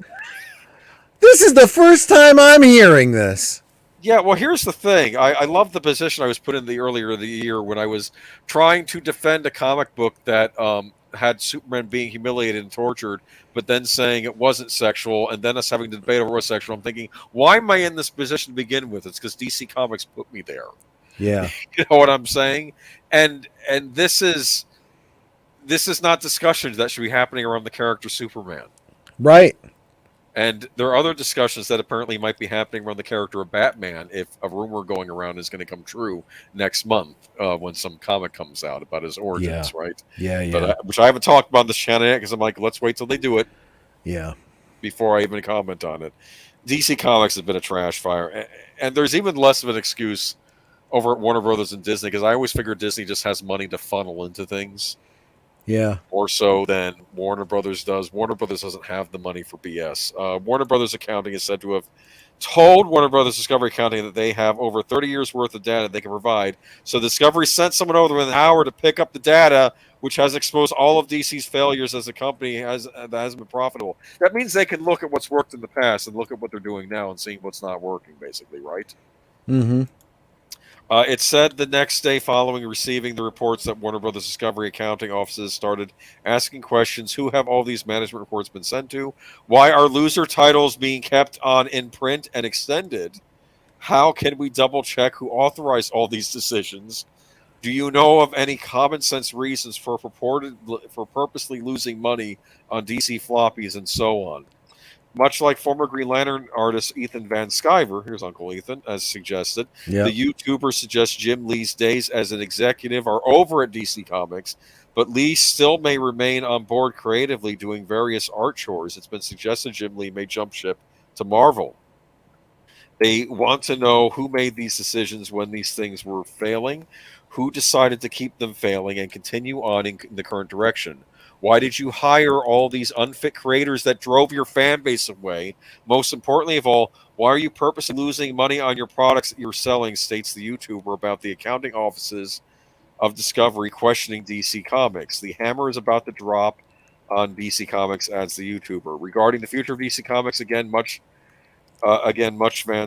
Van Sciver, the YouTuber, suggests that DC Comics will feature mostly Batman titles, a Superman title, and two Justice League, and then not much else, as Jim Lee and Marie Javins, in their incompetence, have only shown Batman to be successful while everything else is toxic. The day of reckoning is here for DC Comics and their management staff. In my opinion, and the opinion of a lot of DC Comics fans, this right now, the here and now, is the worst era in the history of DC Yup. Comics as far I as would quality agree. published, quality creative. And it's all terrible across the board, says the YouTuber. Hey, I'm not disagreeing with him. I'm furious at how they treated this, and it's all about agenda pushing. Apparently, right now, it's all about insulting the fans. Right? I'm assuming they've done that for face to face. I mean, I don't follow the comics world, and I'm sure we've covered this past, but it's just been awful. There I feel is bad. I feel bad for comic collectors and comic fans. They've had a rough go of it the last few years. well, if they're smart, they walked away from it They did, when they but knew it was that hurts the bullshit. comic book stores. Oh no, yeah, no, you're absolutely right. That's why they've all become now gaming stores and Interesting. everything else. It Why becomes manga's outselling? I mean, it is not dissimilar to what we see with all of the other, Lucasfilm and everything else, where you've got these people in there stoking the fires, getting their tribe to beat the drums on socialist media. I just not directly related, but Midnight's Edge just had a piece about the upcoming Red Sonja that's coming out, and well, you know how Andre is over there. He's very diplomatic, and he's expressing that there's some things to be encouraged about, but there are some concerns. And then he brings up Gail Simone, and I'm like, and I immediately went to the comments, and I'm like, for me, if Gail Simone is in any way attached, even as just a consultant, it's a complete non-starter. It could be the best story since sliced bread, and it would not get my money. And there were a couple people that came in, nope, you're absolutely right, agree. And then there's this one bot that comes in and says, sorry, a New York Times best-selling author turns you off. You must be, it must be tough to be this bitter. And then a bunch of ROFLs came after that, like, are you serious? Oh, no. And I knew this. I know this is a troll. I know this is a bot. I said, barely an inconvenience. And New York Times best-selling author is about as meaningful as internet troll these days. Thanks for playing. I said, they mean about as much as the Academy Awards do these days. In fact, saying something is an Oscar winner makes a better case for not seeing the film these days. Same with the New York Times bestseller list, or really anything related to the New York Times. And, people are just roasting the comment. I kind of have fun with the trolling stuff online. But this is what I'm talking about. These people come out of the woodwork. I don't know if it's like you were saying last week where they pay bot companies to, support the whatever, or what it is, but there are these people that are not comic book fans, that aren't buying the comics, that don't give a flying frick about it, out there all over social media, and you got these dumb, excuse me using this phrase on this show, these dumb boomers in the boardroom going, the fans don't like this, so we better do more of this social justice-y stuff. And the sales keep going down. And it takes one person to come into the boardroom and say, you people are blind. Quit reading those comments and buying into that. Look at the damn numbers. We are losing our company. We're losing our shirts. We're losing our business. Obviously, what we're doing doesn't work. I mean, any jackhole will tell you, do the opposite. If this isn't working, do anything else but this. Yeah. Netter's giving me the calm down, It's all right. It's all right. Yeah. I have to tell you, those Echo the Dolphin games are kind of calming. You play as a dolphin. There's nothing. Don't think about what I told you. I was just going to say, are we getting into some dolphin love here? There's no dolphin porn in it. Okay. Now I just got demonetized. I'm trying to be good using the indirect words, and you go mess it up. Okay, I collected X-Men and other X titles in the 90s. I've gone to comic stores recently. They all say they don't have anything from that era. Used to be easy to find old books in the boxes back then. I'll tell you why. It's because people like you and me and so many others have just gone and started buying them up. Yep. And there's also the fact that your local comic book store isn't dumb. They're not just selling to the people that come through the door. They're also selling stuff on eBay. So I may be buying from your comic book store indirectly. I have a question, and this may sound a little ludicrous. But we've often said the reason why they want to keep these things, even though they hire all these bad writers, they want to keep these characters in circulation to be used maybe in movies or something. So they, Sure, what's sure. just to stop them from just republishing the old comics like as monthlies, like a reprint of an old issue, maybe with new advertising, but you get to like starting over. What's to stop My them from doing understanding that? is that with these omnibuses and stuff, that's basically what they're doing. Okay. Because that way you could still go to your comic shop and buy some cool, old school X-Men comics until they figure out what they're doing with the new stuff. But I know that people that have been in the industry, like Gary Biegler and whatnot, have talked about this. Just the ridiculous things that they do to force the outlet stores to buy titles they don't want just to get the titles that they do.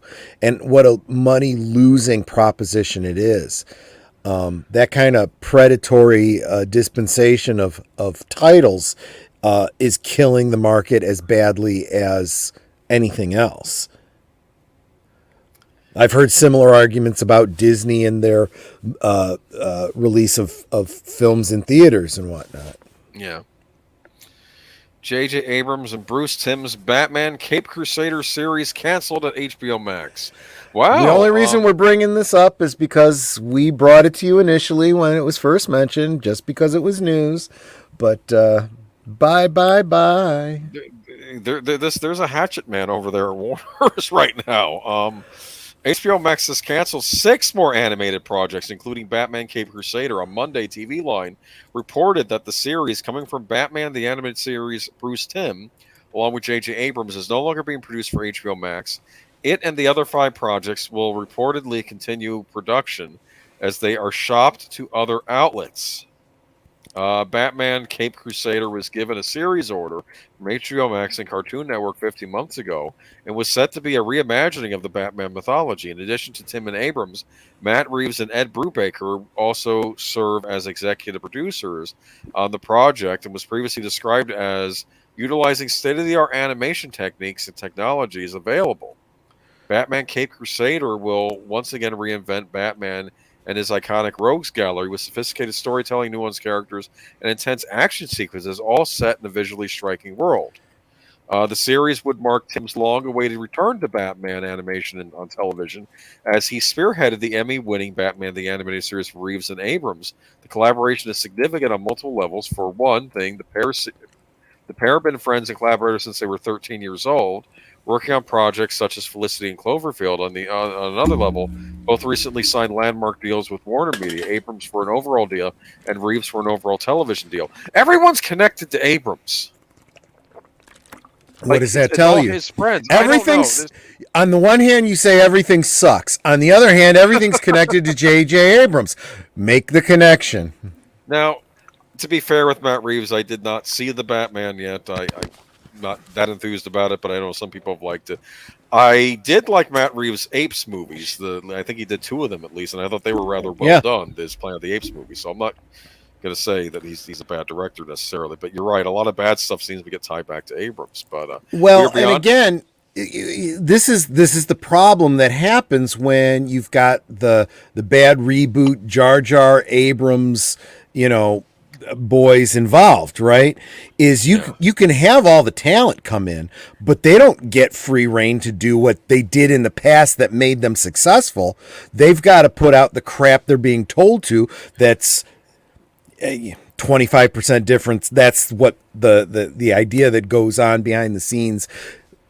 Forget the phrase. They have to make it different enough that J.J. Abrams makes his money off the marketing on it. But it's not what people want. And I'll be honest with you. I think a situation like this, I think Zaslav hears this and says, what do you mean reimagined? Reimagined how? Yeah. Batman? Are you reimagining just Batman, or are you reimagining the whole DC universe? Well, just Batman. Get out of here. I don't want it. Because he is not going to do that crap anymore. We're done with that. It's like, look, we need to get this whole thing frickin' unified. The only reimaginings that's going to happen, if it happens, is going to be a reboot of their whole multi-thing universe. He doesn't want all these. He doesn't want 10 different versions of Batman, and this is probably going to be another version of that. Batman the Animated Series, funny enough, when it was on, even though it wasn't a separate universe from the Burton movies, you could kind of You extrapolate. Maybe almost there thought are, it really was a child-friendly extension from the yeah, Batman universe. You know, the because Burtonverse. yeah, because there were certain visual cues that were from, or even audio cues, because they had the Batman Elfman theme in parts of it. Yeah. Oswald Cobblepot, well, not the character we saw in the movies, he did still have like the flipper hands, like the Danny DeVito character had, which they changed later on when they made Right. the second Batman animated series. But there were some. It was basically Well, made there was a as direct yeah, line where yeah. he's like, I have to look into this. And Alfred's like, sir, what about dinner? Well, keep it warm for me. Oh, and this time, Alfred, cook the soup? Which is a direct reference to the Vichy Soir in Batman Returns.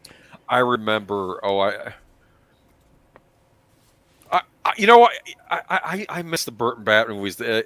Keaton and the actor who played Alfred. I forget his name.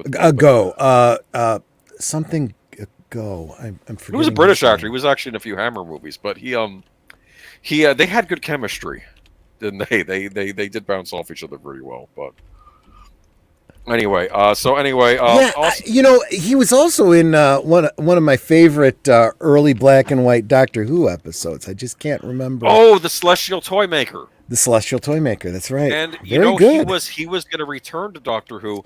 There was a season of the Sixth Doctor. What was his name? Colin Baker. They were going to be doing. There was a lost season, and the Celestial Toy Maker was going to make a return, and they were going to get the same actor back. He was going to come back to play the Celestial Toy Maker again, which was kind of Wow. They never got to film it, but Big Finish did do audio versions. Of Michael Go. Michael Go. That was his name. Because they ended up doing Trial of a Time Lord instead, but there was like a lost season of Doctor Who, Yep. which they eventually made into audio dramas. They got all the actors back for it, so Nice. it was too bad because the Tractators were going to make a return in that season, and they always terrified me, the caterpillar style. Oh, creatures. yeah. Also canceled in this latest waves are Merry Little Batman. What on earth is Merry Little Batman? I have no idea. I doubt that they even knew. The Day the Earth Blew Up, a Looney Tunes movie. That might have been good. I don't know. Of course, I heard people complain about how they were treating the Looney Tunes characters over there, too. That was another complaint, because you're going to have Elmer Fudd couldn't have a shotgun anymore. That was a... Bye Bye Bunny, a Looney Tunes musical. Did I do that to the holidays? A Steve Urkel story? Oh, God. Are you kidding me? Was it going to be an animated Steve Urkel story? And The Amazing World of Gumball, the movie. Oh, these all sound like frickin' winners. I don't know how we can live without them. What is The Amazing World of Gumball? We'll never know. We probably are better off not ever knowing. Coming to Disney Plus soon. I'm sorry. Wait, what? Oh, Okay. God. It'll be the Fox division will snatch that up, and they'll say, okay. God. They'll shop it around. These projects are just the latest to fall victim to HBO Max's continued shift in strategy in recent weeks. Has seen numerous animated projects canceled, removed from the streaming platform, and otherwise scrapped. Earlier today was reportedly another animated original, Driftwood, had been scrapped, while last week HBO Max announced it was removing shows like Close Enough, Aquaman, Came Atlantis, Infinity Train, and numerous others. We're working toward bringing our content catalogs together under one platform. I'm not in the next story. Am I? Hold on. Nope, same story. Okay, so Gumball's getting some love in the chat. Matanui, welcome to the chat, by the way, Matanui. What is Gumball? What is Gumball? Gumball was funny, and Stephen Otten said, wasn't Gumball a cartoon character back in the day? I have no idea. It might have been this. Why do you think my name is Agent Boomer? Okay, I'm not with it on certain things. So maybe it was a Cartoon Network show, and maybe they're making a movie based on it. Maybe that's what it was. I don't know. Our Cartoon Network used to have a lot of original shows, but as we were working toward bringing our content catalogs together under one platform, we will be making changes to content offering available on both HBO Max and Discovery Plus. That will include the removal of some content from both platforms, the company said in a statement obtained by Deadline at the time. We're already looking at starting to bring our content catalogs together, like the launch of the new CNN Originals Hub on Discovery Plus, and a curated collection of Magnolia Network content coming soon to HBO Max. The idea Magnolia Network? I don't know. Is that like Magnolia Films? I don't know. But the idea of them bringing things together, that's a good sign. We've been saying they need to do that for a long time, right? The fact that they're trimming stuff that is obviously going to be crap and that people are not going to be significantly interested in with, that's a good sign too. I'm going to say, though, I'm going to put the slightly black pillish slant on this and say, at the same time, you're saying a lot of what you ain't going to do. You're not showing us a lot of what you am going to do. You know? Okay, so you're not so impressed so far. Is that what you're saying? Let's just say I'm guardedly optimistic, but I need to start. I need to start seeing some positive. This is the direction we're going in. We're seeing the direction they are not going in, but that isn't enough to show us the direction they are going in. Which brings us to this next piece. Basically, what they did with SpongeBob and Pokemon, good series and moves. Oh, I see. Okay, all right. Well, I don't know what to tell you. It's gone. Sesame Street is also gone. HBO Max removes nearly 200 Sesame Street episodes. This is interesting to me. HBO Max is axing about 200 episodes of Sesame Street from its streaming platform, but the reason for the purge is unclear. Warner Brothers Discovery recently acquired HBO Max. On Friday, the streaming service listed 456 Sesame Street episodes available compared to about 650 that were available previously. HBO Max has not had access to all the show's episodes at the same time. HBO Max only showcases episodes from seasons 1, 5, and 7, as well as recent seasons 39 through 52. An HBO Max spokesperson shared a statement with Fox News Digital on Saturday regarding the cutback on Sesame Street. Sesame Street is and has always been an important part of television culture and a crown jewel of our preschool offering, the statement began. We are committed to continuing to bring Sesame Street into families' homes, including the newest season premiering this fall and the nearly 400 episodes of the most current and historic seasons that remain on Cartoonito on HBO Max. Is that a real thing, Cartoonito? I have no idea. It must be. The upcoming 53rd season will be available on the streaming service, the outlet reported. HBO and Sesame Street joined forces in 2015, which gave the streaming service priority to air all new episodes first before it can be seen on the show's longtime home, PBS. This agreement is effective until, well, I guess I cut it off there.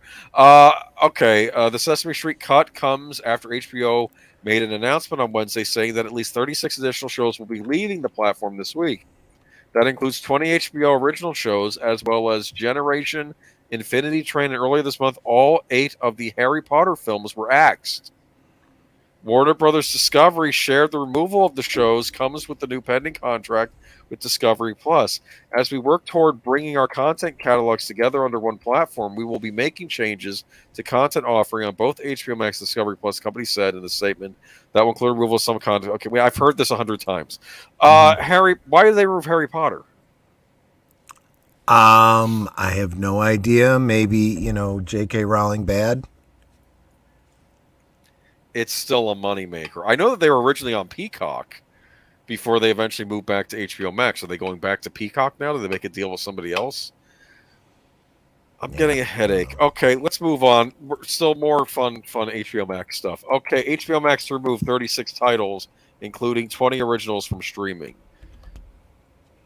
What is this about? Is this about not worrying about paying royalties to stuff that isn't being watched? See, when I just saw that it was Sesame Street, my first thought was, I remember a lot of those old Sesame Streets, and some of them didn't age well. And I don't mean because of anything political or anything like that. Just, they were very 70s, and I don't think some of the storylines the kids could relate to. So they're probably not as valuable. And the more recent stuff. Why do they call your pants bell bottoms? Do they have bells in them? That sort of thing. Well, that's the other thing, right? All the styles that they're wearing are so dated. The hairstyles and the clothing and stuff. It's just laughable,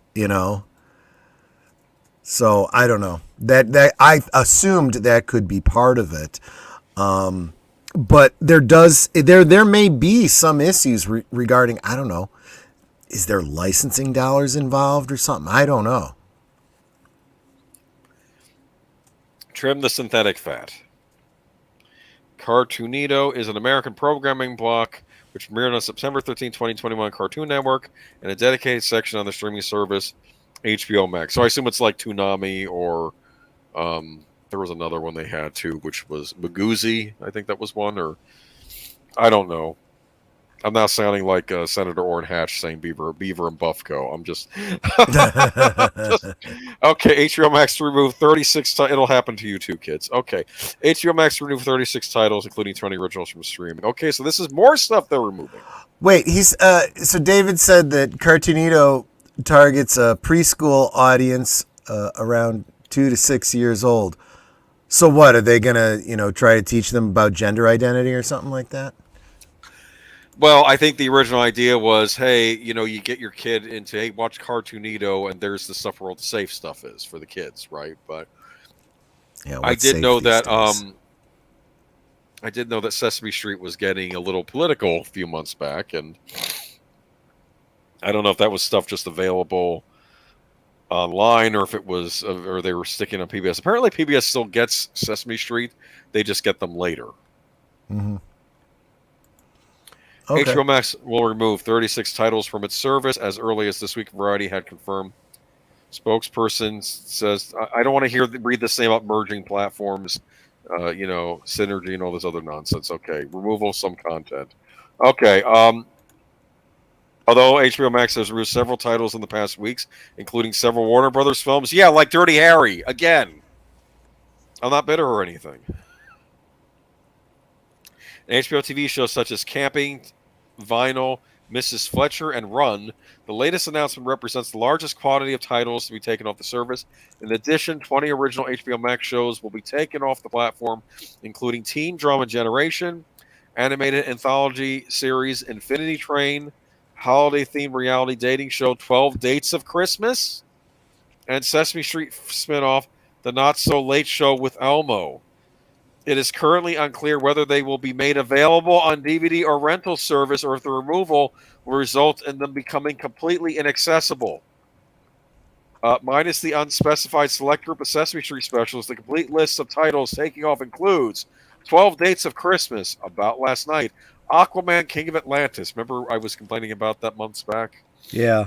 The really grody-looking Aquaman cartoon. It's like, this is what we get after... Okay, yeah. Close enough. Ellen's Next Great Designer, Esme and Roy, The Fungies, whatever that Generation is. Hustle, Generation, Infinity Train, Little Ellen, My Mom, Your Dad, Odo. Is that a spinoff of the Deep Space Nine character? Okay. Ravi Patel's Pursuit of Happiness, Summer Camp Island, The Not So Late Show with Elmo, I won't mention that one. The Runaway Bunny, Theodosia, Tig and Seek, Yabba Dabba Dinosaurs, HBO Originals, My Dinner with Hervé. Oh, My Dinner with Hervé Villachez. You can get that on DVD, actually. I think that's what that is. Okay. They made a movie about Hervé Villachez, yeah, no, I know. Okay.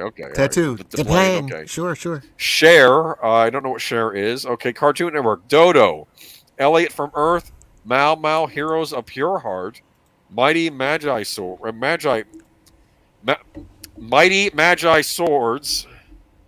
OKKO. Let's Be Heroes. Uncle Grandpa. Victor and Valentino. And also the required titles. Detention Adventure. Messi Goes to Okido. You made Netter burst out laughing with Uncle Grandpa. I don't know. It's like Grumpelstan. Okay, Detention Adventures, Messi Goes to Okido, Mia's Magic Playground, The Ollie and Moon Show, Pac-Man and the Ghostly Adventures. Oh, that was a computer animated show based on Pac-Man. Okay. Oh, okay. They must have acquired it, but I guess they're. I'm not really hearing anything that's standing out. Going, oh, that's terrible. Okay. How will I ever be able to see that? You know what? Show? I bet people in the chat are crying right now, and they're crying that there was never a DVD release of these two. Probably. Make it big, make it small, and the last title is Squish. Make it big, make it small. I think I'm going back to my comment about gender identities here. Okay. Listen, you. Does anybody I've heard of 1 out of 20 of these shows. Don't you guys love the way Agent Boomer jokes? He takes when I say something and goes, "Now listen, you." That's all he says, and it's a joke. I'm just confused by all of this. Yeah. Are these big cartoons like? I'm sorry, I have not been following American animation probably since the mid 2000s. At that point I was buying the direct to DC animated movies like the ones we'll be discussing tomorrow. Yeah, I'm with what I kind of deleted. Got out of the cartoons, and I'm digging what Deleted Scene says here. Yeah, I've heard of 1 out of 20 of those shows, and of the ones I've heard of, none of them are like, oh no, they're taking them off. I mean, so this may not be a big deal. This could just be, we got a bunch of crap in a bunch of acquisitions over time. We only have so much bandwidth. We're chucking a bunch of shit that's not gonna be watched. Pac-Man and the Ghostly Adventures. I think I heard of that because it was coming out for like the Nintendo Wii. The game based on it. I was like, well, maybe it'll be a decent Pac-Man game because I was so desperate for something to come out for the Wii. I paid attention. That's why I know of this show. I don't think I ever bothered getting Pac-Man and the Ghostly Adventures anyway, but the game. But okay, so I just looked it up. This is another one of those.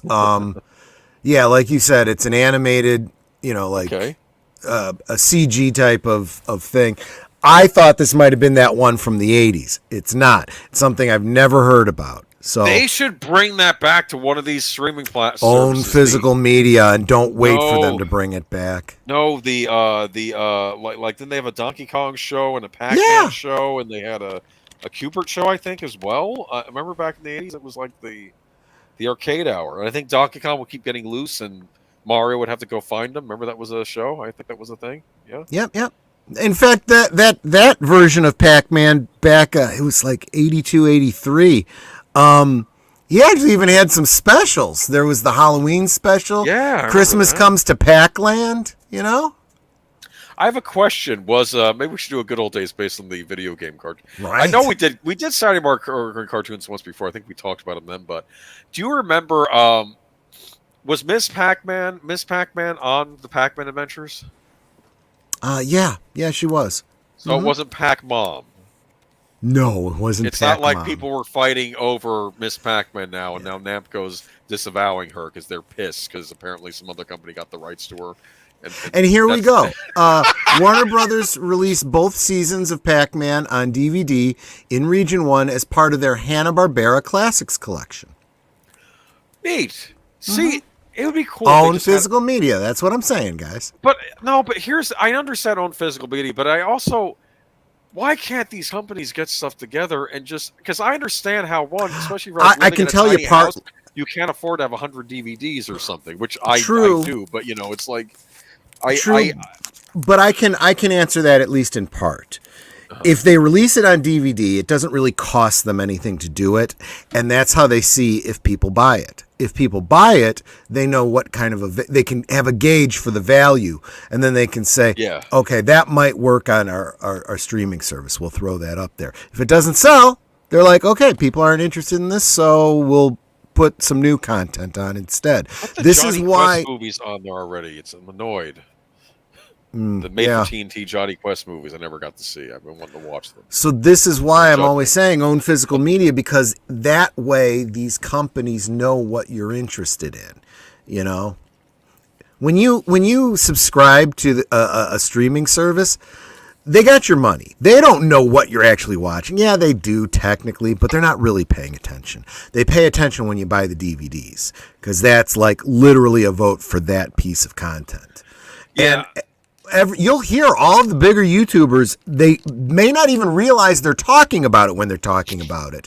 But there's been 2 videos by Valiant Renegade, and Doomcock was just recently talking about this too, about how the toy market is kind of sending very loud and clear messages about things like Star Wars and other Disney properties.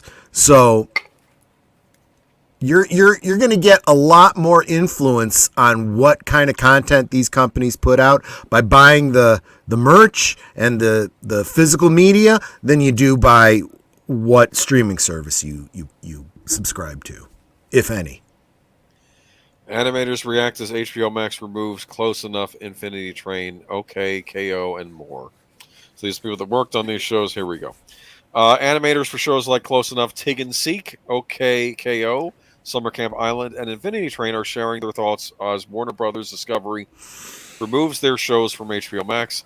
Following the recent reveal that Warner Brothers Discover had canceled Batgirl to be able to claim it as a tax write off instead of spending more money to put in theaters, the company has continued to purge more of its content, this time aiming specifically at its animation department. Because of this decision, HBO Max has now removed over 24 series from its library, including cult classics like OKKO, Infinity Train, Mau Mau, Close Enough, Tig and Seek, and more, leaving physical copies of the shows and a few other streaming services as the only reliable way to watch them. Yeah, like you were saying, on physical media. Okay, since their removal, the creators and crew that worked on these shows have shared their thoughts and feelings about the situation, feeling how hard a lot of people were hit by their work just vanishing from the service with no prior warning. OKKO creator Ian Jones Cordy tweeted, "Those of us on the OKKO crew are very thankful for everyone's kind words over the last few days. It's not confirmed if our show has actually been written off, but we know the fans will preserve this silly little cartoon and keep it alive. Thank you again for watching the show." Okay, that's fine. Meanwhile, Infinity Train creator Owen Dennis updated his Twitter bio to read, "Creator of hashtag Infinity Train, a show that got pulled from HBO Max and can now only be pirated," as well as tweeting various frog reaction images to its removal. One of the more sobering messages comes from Levon Giannin, an art director for Tig and Seek, who said, "It's gone. They're all gone. Like, yeah, I can go on a pirate streaming website to watch episodes, but my kids can't. I made this for them." Another eye-opening response came from Summer Camp Island creator Julia Pott, who said, "We worked for 5 years to make 100 episodes of animation. We worked late into the night. We let ourselves go. We were a family of hardworking artists who wanted to make something beautiful, and HBO Max just pulled them all like we were nothing. Animation is for nothing." Yo, she's not happy. Okay, so there we go. Yep. Any thoughts? I guess own physical media. Yeah, but again, we're talking about some properties I've never flipping heard of. Are these any good, or are these cringe cartoons? Like, are these good independent? I honestly thought you would tell me, because I didn't. Anybody in the chat, are these good? Summer Camp Island, is that good? Yeah, I mean, on the last batch, you guys knew the gumball, and we didn't have any idea. So I mean, they've all left. They're all muttering boomer under their breath. Boomers don't know They what say, they're talking "I don't know about. the cool cartoons." Bitching about all the with. cool stuff that we used to love as kids. It's better. I don't know why you're complaining about the price of the PlayStation 5. Just play your Sega Genesis. Oh, you don't have one because you're not as cool as me. Right, exactly. Like, but that's kind of how it always has been. You gotta, you can only get, but see, and that says something, right? If it's good enough to own, you're gonna buy it. You know, if it's not good enough, and go, "Oh, I guess it's not that important to me. I do have limited resources." And again, you know, limitations, you know, force you to get the best, right? And sometimes unlimited power gets you the worst, which we'll be talking about later on. Embracer Group takes a hit. Oh, I've seen some of Summer Camp Island. I didn't think it was particularly good. Yeah, okay. I'm wondering. Yeah, okay. So that kind of tells me everything I suspect. I don't know, but I'm wondering if these are like. Remember how I sent you that article about the incestuous animation industry? Yes. Are these those titles, or is this something else? I don't know, but I remember some of those titles. I bet there's a correlation there. Yeah.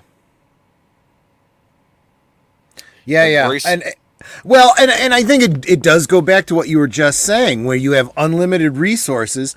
You just start putting out whatever, and people just, you know, "Oh, I'm getting a paycheck. I feel like writing a story about this or a cartoon about that. It's something that interests me." Nobody likes it. Nobody cares about it, but you keep making it because you have unlimited funds. It's all free to you people, you know?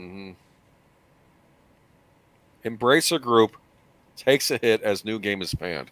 Yeah, we were all excited about Embracer Group acquiring this and that and everything else.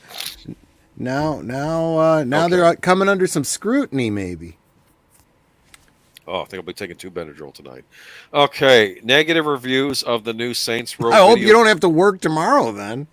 I do. Oh boy. It'll be a fun day. I was gonna say, good luck waking up then. Oh man. Okay, negative reviews are of the new Saints Row video game are hitting at an awkward time for Swedish gaming giant Embracer Group as it tries to prove itself as a powerful player in the industry. Driving the news, critical drubbings. Is drubbings a word?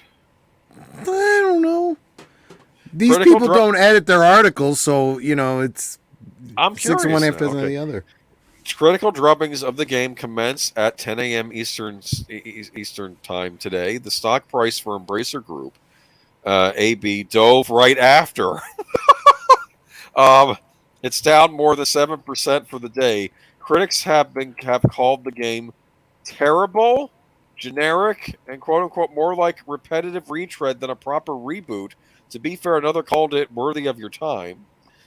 This new Saints Row game from longtime studio Volition, was meant to revive the long-running open-world interactive crime franchise of the same name. The series began as an off-brand Grand Theft Auto and had morphed into something more outrageous and comedic. Yeah, this started out as somebody else wanted to make their own Grand Theft Auto, but the game's got even more ridiculous than Grand Theft Auto. Like, I guess like the scary movie to like Scream. Do you understand? Yeah. Like okay, because Scream had its comedic boost. Okay, the new game, more serious than its recent predecessors, is also the first big budget or AAA release from Embracer family of companies since the Swedish holding company began turning heads with its studio shopping sprees. This Saints Row is one of the few AAA games Embracer management touted last week to investors. The other being an early 2023 title that is widely expected to be Dead Island 2. I want to say something about Saints Row, and I don't mean to be mean, but Saints Row is not a AAA series. It might be what we call a double A series. Like, Mm-hmm. it's not like an indie game, but I don't think it's up there with a Grand Theft Auto or even something Sony might produce like Last of Us. I don't think it's or a Call of Duty. I don't think it's on that level, and they can go ahead and try and sell it like it's on that level, but I don't think it is. And the last couple Saints Row games, that was Saints Row 4 and Saints Row Gat Out of Hell. I mean, that I guess they were okay received, but they get even more ridiculous, and I think people felt there was nowhere else to go with the series. So I guess the logical course was to reboot it, and then you had that horrible woke trailer that came out months back, which Mm-hmm. and I don't know how woke the game actually ended up being. I mean, there was some cringy stuff there. I know they censored some of the I guess the more crude jokes that were in the old games because they might be offensive now. But like, I think there was a name of a. Oh yeah. I think their version of Wendy's was called Freckle Bitches or something. Now it's called FBs in the game.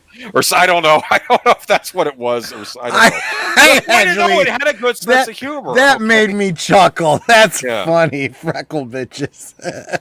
Yeah, because it's instead of Wendy's. Yeah, I mean that's funny. That's the kind of thing where if I saw that in a game, I'd have to pause the game to finish laughing and before the I auto could repair continue place on. is called Rim Jobs. Rim jobs. Oh, And it's gosh. just it had a very bawdy sense of humor. That was part of its charm.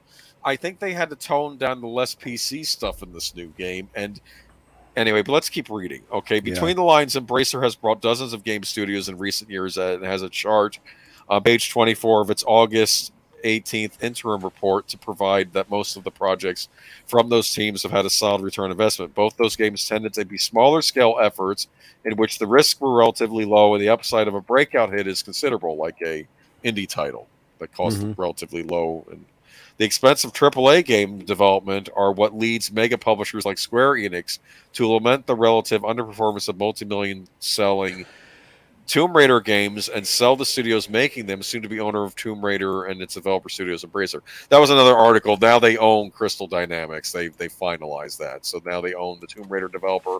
I think they own the rights to make Tomb Raider games as well. So the big picture, the bad reviews don't necessarily result in bad sales, but seldom help. Embracer has enough studios working on enough projects that even if Saints Row proves to be an all-around dud, it has plenty of other opportunities to post a critical commercial success. It's also signaled its awareness of the importance of game quality, recently shifting one major title from one of its internal studios from another. I don't what? Okay, I I don't know. played Saints Row 2 and did not have a very good time. Okay, this is the right of the article. I gave it 4 hours, during which it crashed at least 3 times. Yeah, see, whether Oh a game God. actually works is important. Yeah. Like, the game actually has to work. This was why you had the Nintendo seal of quality. This is what sank Atari, the 2600 back in the day. Tons of companies were releasing their own cartridges for it, and they were junk and they wouldn't work properly. And they think that's what caused the first video game crash. So, like, the stuff wouldn't work. And of course, we have another game. The run I and mean, what drive. do you want? You spend all this money on a game, you want it to actually work? What was going on with the money? Because according to Embracer, they were giving it a AAA treatment. So either they're lying about the money they spent on this, or someone over there at the game studio was misallocating funds or doing something. Or just plain incompetence? Possibly the run drive shooter gameplay. Maybe they didn't hire the right people. I don't know. The story of plucky young adults forming a gang against cartoonish gangsters and cops and eye roll. Yeah. Apparently, these are a bunch of kids that got into heavy student loan debt, so they had to turn to crime to pay off the student Oh loan debt. God. Does that make you want to cringe? Okay. Okay, My there's favorite. there's something that's going to cause it to not do very well in the current market. My favorite bit of the game is marvelous character creator, which can be toyed with for free. So I guess you can mess around with it on a website. I don't know. Yeah, and hear what the fans think of this game. Saints Row fans think buggy launch may be the end of the franchise. I don't think Saints Row is coming back from this. I think it's done. It doesn't sound like it was really. It sounds like it was already on the decline before it had these problems. Yeah, I mean, I don't think it was so bad that people said, "Okay, I still had fun with it, though I didn't like it as much." I think people think the series peaked with 3. Some think it peaked with 2. But Age of the game was an overall mess, glitchy, dated gameplay, the company attacking the critics, the characters, and story had no incentive for players like them. Sarkeesian influence, of course she did. It wouldn't shock me if she stopped by the studio. She's done that before. She's stopped by studios sometimes where they have to again. Okay, but I don't know. That's all you had to tell. That's all you had to say to me. Sarkeesian had something to do with it. I don't want it. Pretty much me that I don't like anything. Yeah, but it's. I don't think anybody liked this game.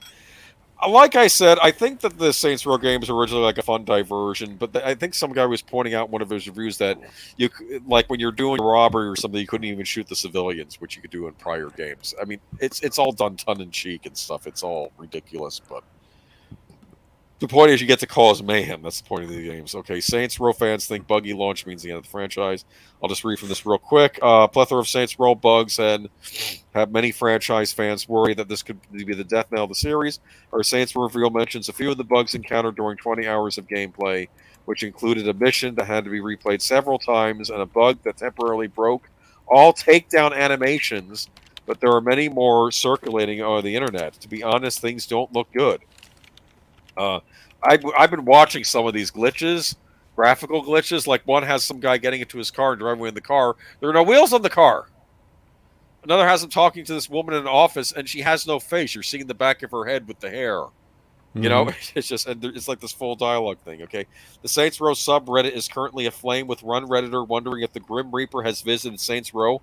Opens in a new tab. Another flat out saying that the existence of the subreddit is part of the problem. Opens in a new tab that players should be demanding better from the publisher Volition. While some of Saints Row's negative or middling reviews can be attributed to the game's overall vibe, which I myself wrote as dated, the major issue is the plethora of bugs. SkillUp's review opens in a new tab, calls the technical state of Saints Row very, very bad. A Twitter user shared a clip from the same review which shows off a massive character model glitch in the final mission where the character is called the Nahali goes into a T pose before his entire torso lengthens and spins and twists around like something out of The Thing. The team over at Kind of Funny Games experienced the exact same character model glitch. Another Redditor spotted an all in-game pop-up that implies developers were rushed during the development process because the text isn't filled out at all. I myself ran into a glitch during the insurance fraud missions where all the cars in Santo Setoleso would just disappear. Considering insurance fraud requires you to get hit by cars in order to rack up some payouts from the insurance companies, the lack of viable vehicles renders the mission impossible. As mentioned in my review, Deep Silver and Volition have promised a day one performance patch, but there are no details about what that patch entails and when it will be available. Saints Row launched today, August 23rd, for Xbox One, Xbox Series X, PlayStation 4, PlayStation 5, and PC. This is a disaster. Yep. So I don't know. Embracer, get your shit together. Okay? You're going to be making Lord of the Rings games. You have to figure out what you're doing. You have Tomb Raider now.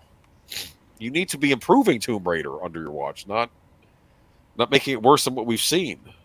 Yeah. Oh, I see, Matt. I know that you were talking about the summer camp show. I don't know. Now I want to watch these cartoons that are now forbidden by HBO Max. What do you think, huh? I don't know, man. You know who might know? Matchstick might know. He watches a lot of these cartoons, so he might know what they are. Yep. If he was in the chat. Okay, Sony hikes the price of the PlayStation 5 console because of soaring inflation. Oh boy. Sony on Thursday raised the recommended retail price of its PlayStation 5 games console in several international markets, citing the global economic environment, including high inflation. The Japanese gaming giant said the price hikes are effective immediately, except in Japan, where they will begin on September 15th. So, people in Japan, you can still buy a PlayStation 5 for the current price, or for a cheaper price, but it won't matter because you can't find them in stores anyway. Sony is not raising the price of the PlayStation 5 in the US. The global economic environment is a challenge for many of you around the world are no doubt experiencing, Sony said in a blog post. We're seeing high global inflation rates as well as adverse currency trends impacting consumers and creating pressures on many industries. The company is saying that based on these challenging economic conditions, it has decided to raise the price of its flagship console. These are the hikes. New price for the PlayStation 5. €50 increase for Europe. United Kingdom, £30 increase. Japan, 5,000 yen increase. China, 400 won increase. Australia, $50 increase. I have to tell you something. Australia gets screwed on game prices. I would imagine, yeah.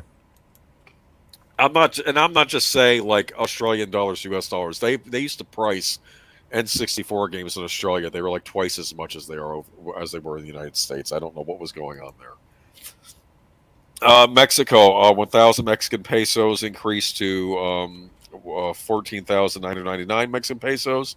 Canada, 20 extra Canadian dollars. Somehow the U.S. has escaped this price hike. I don't think that will last. That's my own opinion. I think they're waiting until after the holidays or perhaps even after the midterms. I'm just saying. I don't know. Okay. Sony's price hike comes amid a slump for gaming companies, including Nintendo and Microsoft, which saw their sales slide in the second quarter as the pandemic-induced boom began to wear off. Right, so people aren't staying at home as much, so they weren't buying the consoles like they were because they needed to do something while they were stuck in their apartments and houses, right? Exactly.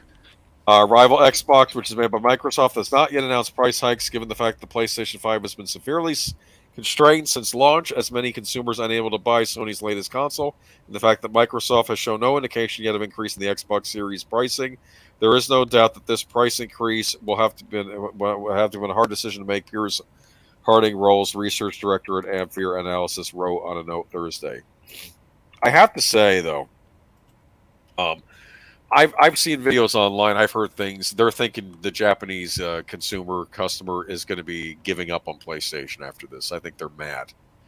Doesn't surprise because for me. one thing, the console has been difficult to find regardless. It's been very short supply. Yes, the Xbox systems, the Xbox Series X had been hard to find for a while, but Microsoft eventually just ponied up the money to get those chips. Because remember, Apple was hoarding all the chips because they were paying the most. Well, eventually Microsoft stepped in. We have to start buying the chips. So if you really want an Xbox Series X, you can hunt around for one and find one now. Okay, pay the retail $4.99 for it. Nintendo Switch is still big in Japan, so I expect they're going to go with Nintendo Switch. And a lot of Japanese players gamers are saying, Squaresoft, please release the next Final Fantasy game on Steam. We'll go PC. So I think it might be PC and Nintendo Switch over there going forward. I don't know. We'll see.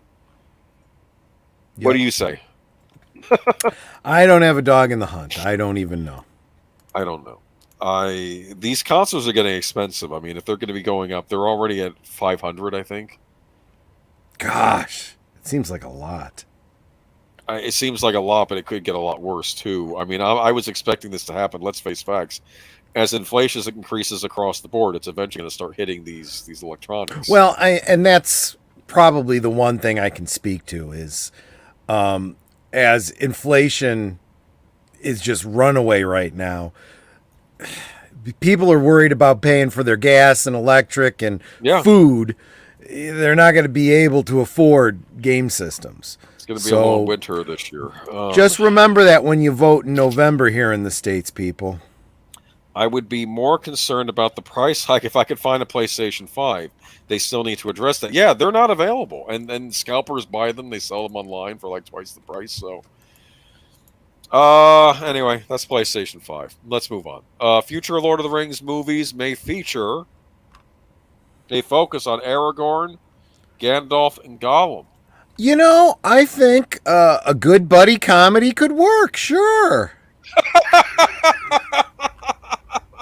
For crying out loud. Gollum, I made, what did he survive the fall into the flames? I'm sure this has got to be prequel territory. Future Lord of the Rings films may focus on Aragorn, Gandalf, and Gollum, according to the franchise's incoming rights holder Embracing Group. You know what I noticed? We're going to now be having all these competing Lord of the Rings properties. Everyone's focused on Amazon's Rings of Power. We don't know what Embracer's planning. And then does New Line still have the rights to do certain things too? I have no idea. The rights have gotten so darn confusing. I just don't know anymore. Future Lord of the Rings films. Okay, so the Swedish video game and media holding company touched on potential plans for Middle-earth in a recent press release. Opportunities including exploring additional movies based on iconic characters such as Gandalf, Aragorn, Gollum, Galadriel, Galadriel, who's on the Rings of Power series. So this will be a different Galadriel prequel they'll be doing. Yep. I'm assuming. Eowyn and other characters from the literary works of J.R.R. Tolkien and continue to provide new opportunities for fans to explore the fictive world through merchandising and other experiences. The fictive world? I don't know. I'm getting a headache. We're already 11. Okay. The fictive world through the merchandising and other experiences the press reader read in part. I could maybe see a movie. I mean, I don't know if there's full details in Tolkien's writings, but like how he became Strider, how he was the Ranger all those years. That you could probably have a story there. I don't know about all this other stuff. I don't know if I want to see Gollum hanging out in the cave in the mountain, eating goblins that wander into the holding. It's like that was from the book. I believe he had captured a Gollum or two and eaten them. That was a thing. But Goblin, never mind. This isn't the first time a Lord of the Rings spin-off headline Aragon has been floated. Either Lord of the Rings, The Rings of Power co-showrunner J.D. Payne recently revealed that a show about the King of Gondor's early days was one of several early pitches fielded by Amazon Studios. Despite persistent rumors that a young Aragorn project was in development, one never materialized, and Amazon Studios ultimately backed Payne and co-showrunner Patrick Day's vision for a show set thousands of years before the events of Lord of the Rings instead. Okay. If y'all are confused, this is what I'm thinking. Embracer can do movies, and Amazon can do TV shows. So Amazon can do its own Aragorn TV show, and Embracer could do theatrical features with Aragorn. I don't know where this leaves New Line. Do they not have the rights anymore to do movies? Yeah, don't know. Would these be released through New Line? Would they make a deal with them? I don't know. Reports that they have to because they're making that anime movie. Reports that the rights to the Lord of the Rings were going on sale first surfaced in February 2022. At that time, the Saul Zaentz company was said to be shopping the property around to a number of Hollywood studios along with the rights to The Hobbit and limiting matching rights to the Silmarillion and the unfinished tales of Numenor and Middle-earth. Later that month, Warner Brothers issued a statement insisting that it still had control over the Lord of the Rings big screen future. Warner Brothers subsidiary New Line Cinema has maintained theatrical film rights, both live action and animated, for over 2 decades now. A spokesman said. This was apparently not enough to stop Embracer Group from entering into agreement to acquire the Saul Zentz Company's Middle Earth Enterprise subdivision and the rights to Lord of the Rings along with it. Once the acquisition goes through, Embracer Group will simply take over Middle Earth's Enterprise's role and financial interest in existing projects based on J.R. Tolkien's work. These include Warner Brothers' anime film The Lord of the Rings, The War of Rohirrim, Amazon's Lord of the Rings of Power, and streaming services, Electronic Arts' Lord of the Rings, Heroes of Middle Earth mobile game. Thoughts? Because I don't know what's going on anymore. Honestly, no, I don't either. I am completely lost with these rights. I think that somebody decided to sell off all the rights in different directions. They've split the proverbial baby. No. And is this like what Marvel did? I think so, with like Spider-Man owned by Sony, and then Hulk's Universal, and then, like, I don't know. That's my supposition. Like, New Line got to a standalone Aragorn feature, but can have him with the Middle Earth. Okay, we're moving on. I can't think of this anymore. I don't know who owns what. I think Lord of the Rings' future is kind of shaky right now, and if you're a fan, find a new book series to love for a little while, and maybe come back to Lord of the Rings when this is all settled. Sounds like they're trying to. Of course they are. Sounds like they're trying to Marvelize Lord of the Rings. To my knowledge, the role of Rohirrim is the only one directly connected to the Jackson films. Yes, I think that's meant to take place in the Peter Jackson Lord of the Rings universe. Rings of Power has nothing to do with the Jackson Lord of the Rings universe, right? It's its own thing. Yeah. I don't think it's connected at all, which is why Amazon could theoretically do their own television series based on Fellowship, Two Towers, and Return of the King, right? If they wanted to. Perhaps, but they probably didn't want to do that because that would be in the movie Shadow right now, but maybe in 20 years. See, we have to look forward to it the rest of your life. Oh, God. The new and improved Fellowship of the Ring, Well, Yep. House of Dragon flies high, pulls record-breaking numbers at HBO. Okay, so regardless of however we feel about this, Game of Thrones is still a hot property. The Targaryens aren't the only breakers of chains; they're the breakers of records. According to sorry, that was a sigh at that intro sentence. According to HBO, its Game of Thrones prequel series, House of Dragon, drew in nearly 10 million viewers across all its platforms Sunday, making it the most watched series premiere in HBO history. The highly anticipated prequel series follows the Targaryen family and takes place about 200 years before Emilia Clarke's Daenerys Targaryen fought for the Iron Throne. HBO's tally of House of the Dragon viewers include viewers who watch the episode across linear, on-demand, and HBO Max. Per The Hollywood Reporter, House of Dragon also has the most impressive launch. Has the most impressive launch yet in HBO Max in the US, Latin America, and the EMEA region, made up of Europe, the Middle East, and Africa. THR reports that the show also drew the biggest single-night audience for an HBO property since Game of Thrones series finale counted 19.3 million viewers back in May 2019. The premiere bested the Euphoria Season 2 finale, which had 6.6 million viewers, according to THR. It's wonderful to see millions of Game of Thrones fans returning with us to Westeros last night. HBO and HBO Max Chief Content Officer Casey Bloys said in a statement, House of Dragon features an incredibly talented cast and crew who poured their hearts and soul into the production and were ecstatic with viewers. Positive response. We look forward to sharing with audience what else George R. R. Martin, Ryan Condal, and Miguel Sapochnik have in store with them this season. I will say this for this. I think that this story about the House of Dragon is finished in Martin's writings about it. I think this story that's supposed to. I think it's already finished, so we don't have to worry about them cobbling together an ending. I'm hearing good things about it, but at the same time, I have a lot of friends that were big fans of the books. Going, we're never going to get the conclusion of Song of Ice and Fire, so why do I care? I don't care. Because they want what they started, which was the books, and it's Right. kind of like comic book fans, how how all the focus is on the Marvel movies and DC, and there's like we actually like the comics, we like reading the comics, and now those have gone to pot, and nobody Yeah. cares. It's like, yeah, I get that. Big hit for HBO Max though, so True. the only thing that curious had Matt Smith on it. That kind of might be interesting. That I could see him in that kind of role, but I may watch it eventually. I don't know. Look, as long as HBO brings Tokyo Vice back, I'm fine, which apparently they are. So. Maybe write a pseudo conclusion though, in case you don't get any more seasons, guys. Right. Fox officially stakes richly diverse reboot of Buffy the Vampire Slayer series left indefinitely on pause.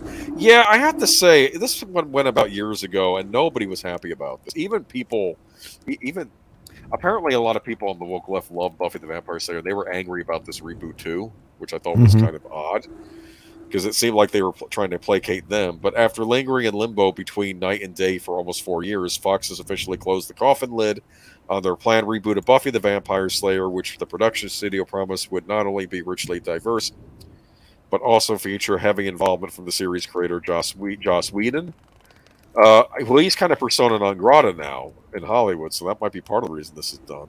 News of the reboot's apparent demise was first made public on August 19th, courtesy of the latest episode of the Hollywood Reporter's TV's Top 5 Podcast weekly show, wherein the site's West Coast TV editor Leslie Goldberg and chief TV critic Daniel Feinberg breaking down the latest industry headlines. Broaching the topic after being asked for an update on the series during the show's listener email segment, Goldberg revealed to whoever wrote inquiring about the status of Buffy the Vampire Slayer reboot that was put into development back in 2018. That series executive producer Gail Berman recently told her colleague that and friend of TV's Top 5, Katie Kilkenny, that it is, quote, on pause, which is industry speak for purgatory, Goldberg concluded. So make of that what you will. Does that mean we're not going to get the further seasons of Alien Nation that were promised to us? Probably not. Yeah, okay, I'm not counting on anything. Okay, first announced as in development 2018, the Buffy the Vampire Slayer reboot would have seen Whedon and television writer Monica Owusu-Breen, Marvel's Agents of S.H.I.E.L.D.'s Midnight Texas. I watched Midnight Texas. The former serving as the series executive producer, and the latter as its writer, executive producer, and showrunner, revived the series with an unsurprising focus on diversity, so much so that the pair were rumored to be looking for an African-American actress to portray the eponymous Buffy Summers.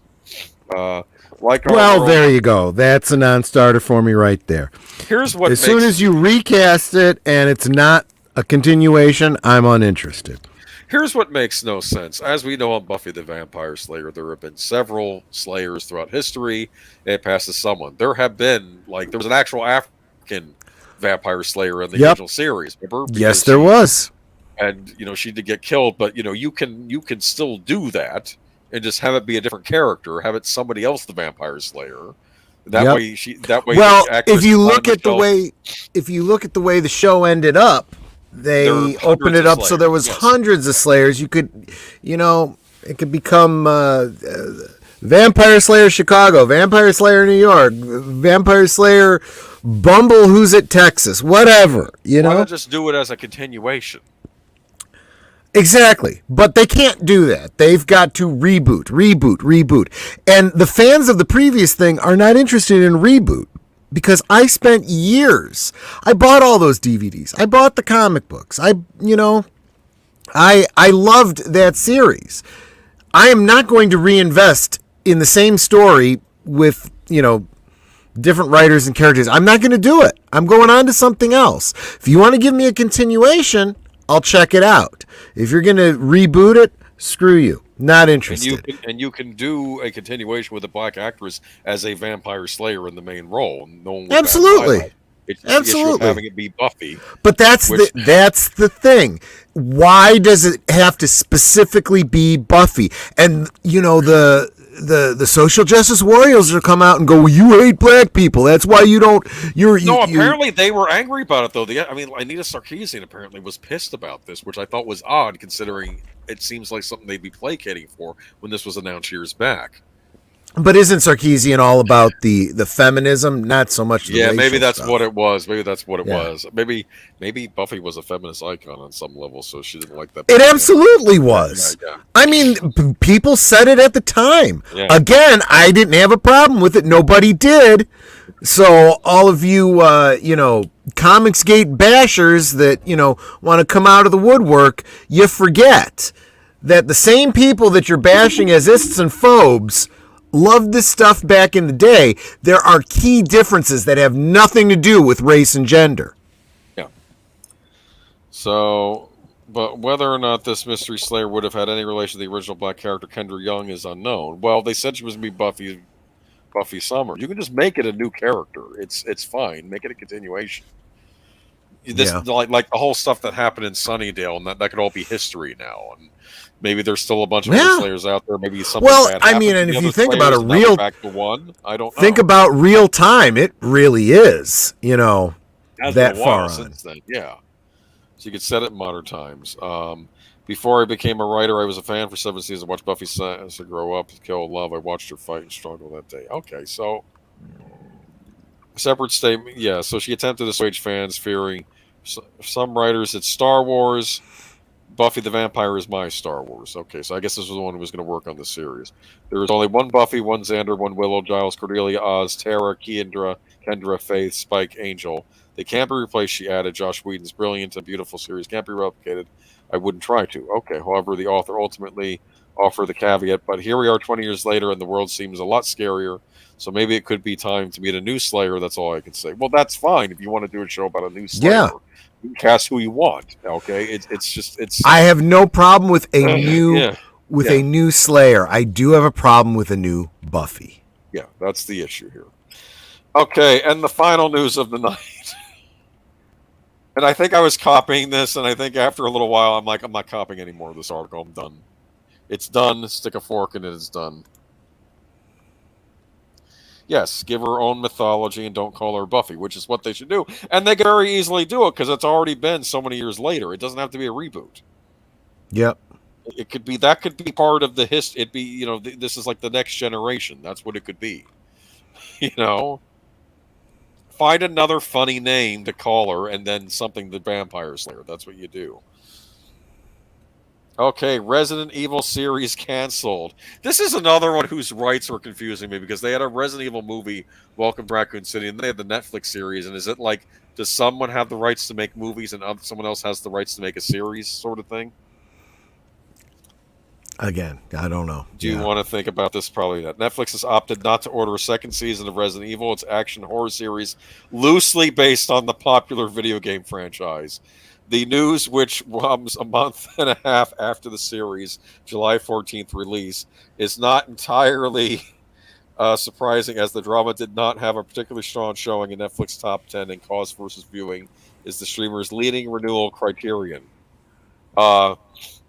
Okay, so let's see. Running partly in the shadow of a mega genre hit Stranger Things, which was released within the same time frame. Resident Evil debuted at number 2 with an okay 72.7 million viewers for its opening weekend, but it did not deliver the big week 2 bump one would have liked to have seen for a new series, as word of mouth spreads, ranking in 73.3 million viewers its second week for a number 3 finish, before the dropping precipitously and falling out of the top 10 in only 3 weeks.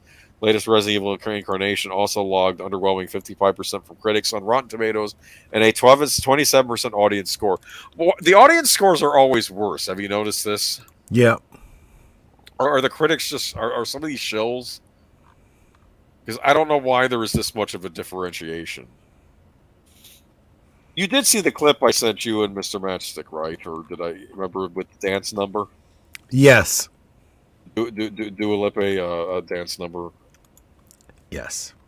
And then I was in a Publix the other day. It's a grocery chain down here, and they were playing that song on the loudspeaker, and I thought of that scene from the Resident Evil show, which was almost so bad it almost bordered on brilliant, because I'm like, it's a zombie apocalypse series and you're having a dance number in the Right. middle of it for reasons. Because For someone who wrote the reasons, show like. Yeah, I don't care to read any more about this. This I'm getting a Cowboy Bebop flashback.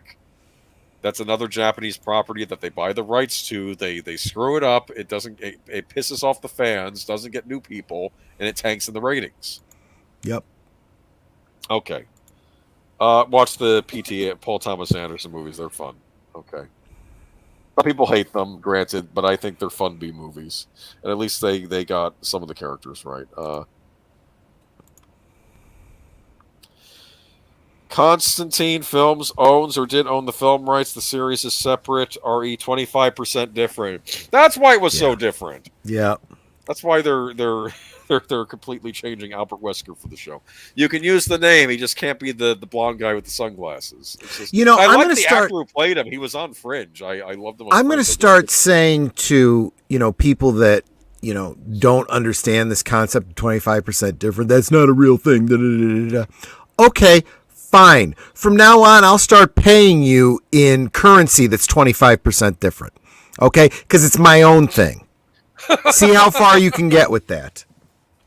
Because either it is the thing or it isn't the thing. That's how it works. What would 25% different Superman be? I would say it's the difference between U.S. currency and Confederate currency. Okay. Well, anyways. Oh no. Truth, justice, and the Southern way. No, never mind. I created an Elseworlds. Probably a Superman that fights for the Confederacy. Oh no, let's not go there. I'm giving that. Someone over at DC heard that, and now they're jotting it down. Look, there's already a German National Socialist Superman in the multiverse. So there why is. Not? I know they did a communist, Soviet one. Yep, there was that one too. But yeah. Oh no. Okay. Yeah. Anyway, moving right along. Which honestly, I mean, if you think about it, when you consider the whole Ubermensch concept, it kind of does make sense, right? I guess, but it's funny.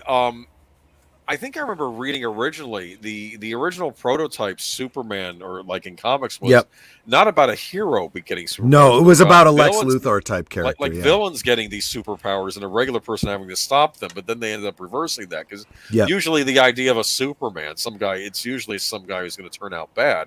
And to be fair, many Superman villains fall in that line. Absolutely. Like the Parasite or Livewire or many of these other villains on the animated series, the character they were usually not good people to begin with, and then they get the powers, and then Superman has to stop them. The character that was the Superman in the original treatment of Siegel and Schuster was very much the prototype for Lex Luthor. He was a bald scientist, really brilliant, and so forth. That was who the story was focusing on. That's who was supposed to be the Superman. And Metropolis was meant to be very much inspired by the Metropolis of the Fritz Lang, brilliant film. Movie. Yeah. That's what they were going for. And then National Comics is like, I don't see this selling. So they completely scrapped it and started over again. But they kept. But that's why when they brought in Lex Luthor, it was hearkening back to those original prototypes that they did.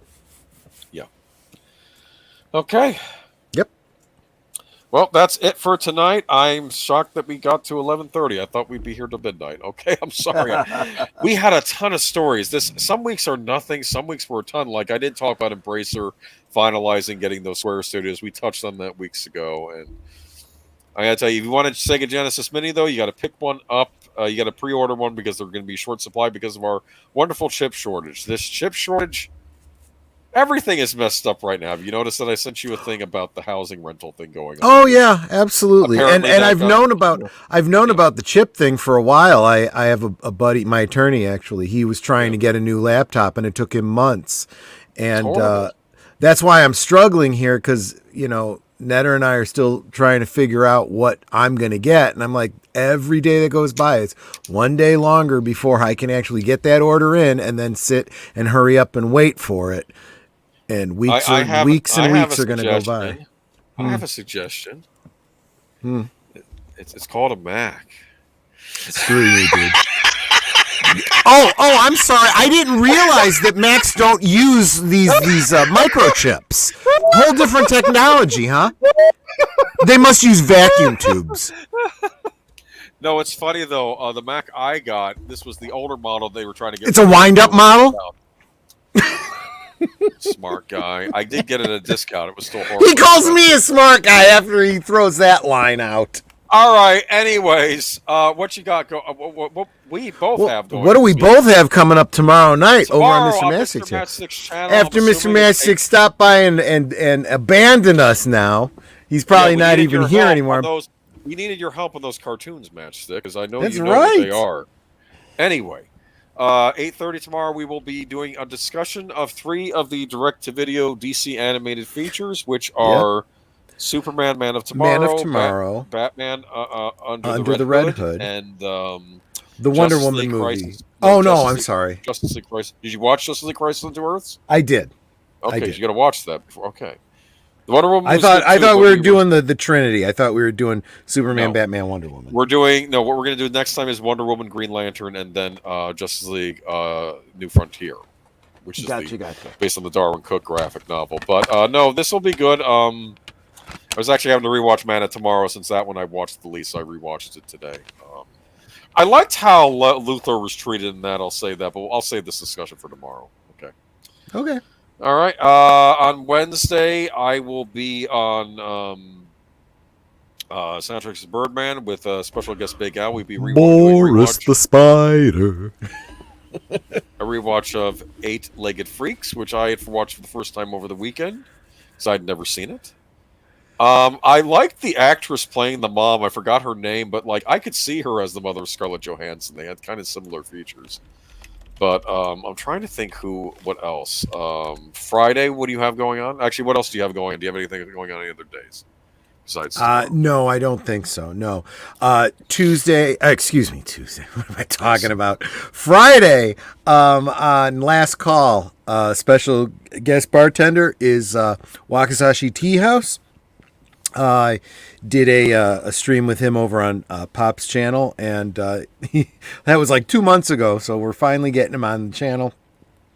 And we're going to talk about, pop culture things and so forth, and maybe a little bit about Japanese culture, because he was doing coming to us from Japan. No way! Oh, yes way. I think we go live 9 p.m. Central Time here. I think that's 11 in the morning where he's at. Does he know Japanese? I should hope so. If you live in Japan, you probably need to speak Japanese. He could order the Japanese Mega Drive Mini too, which has different games.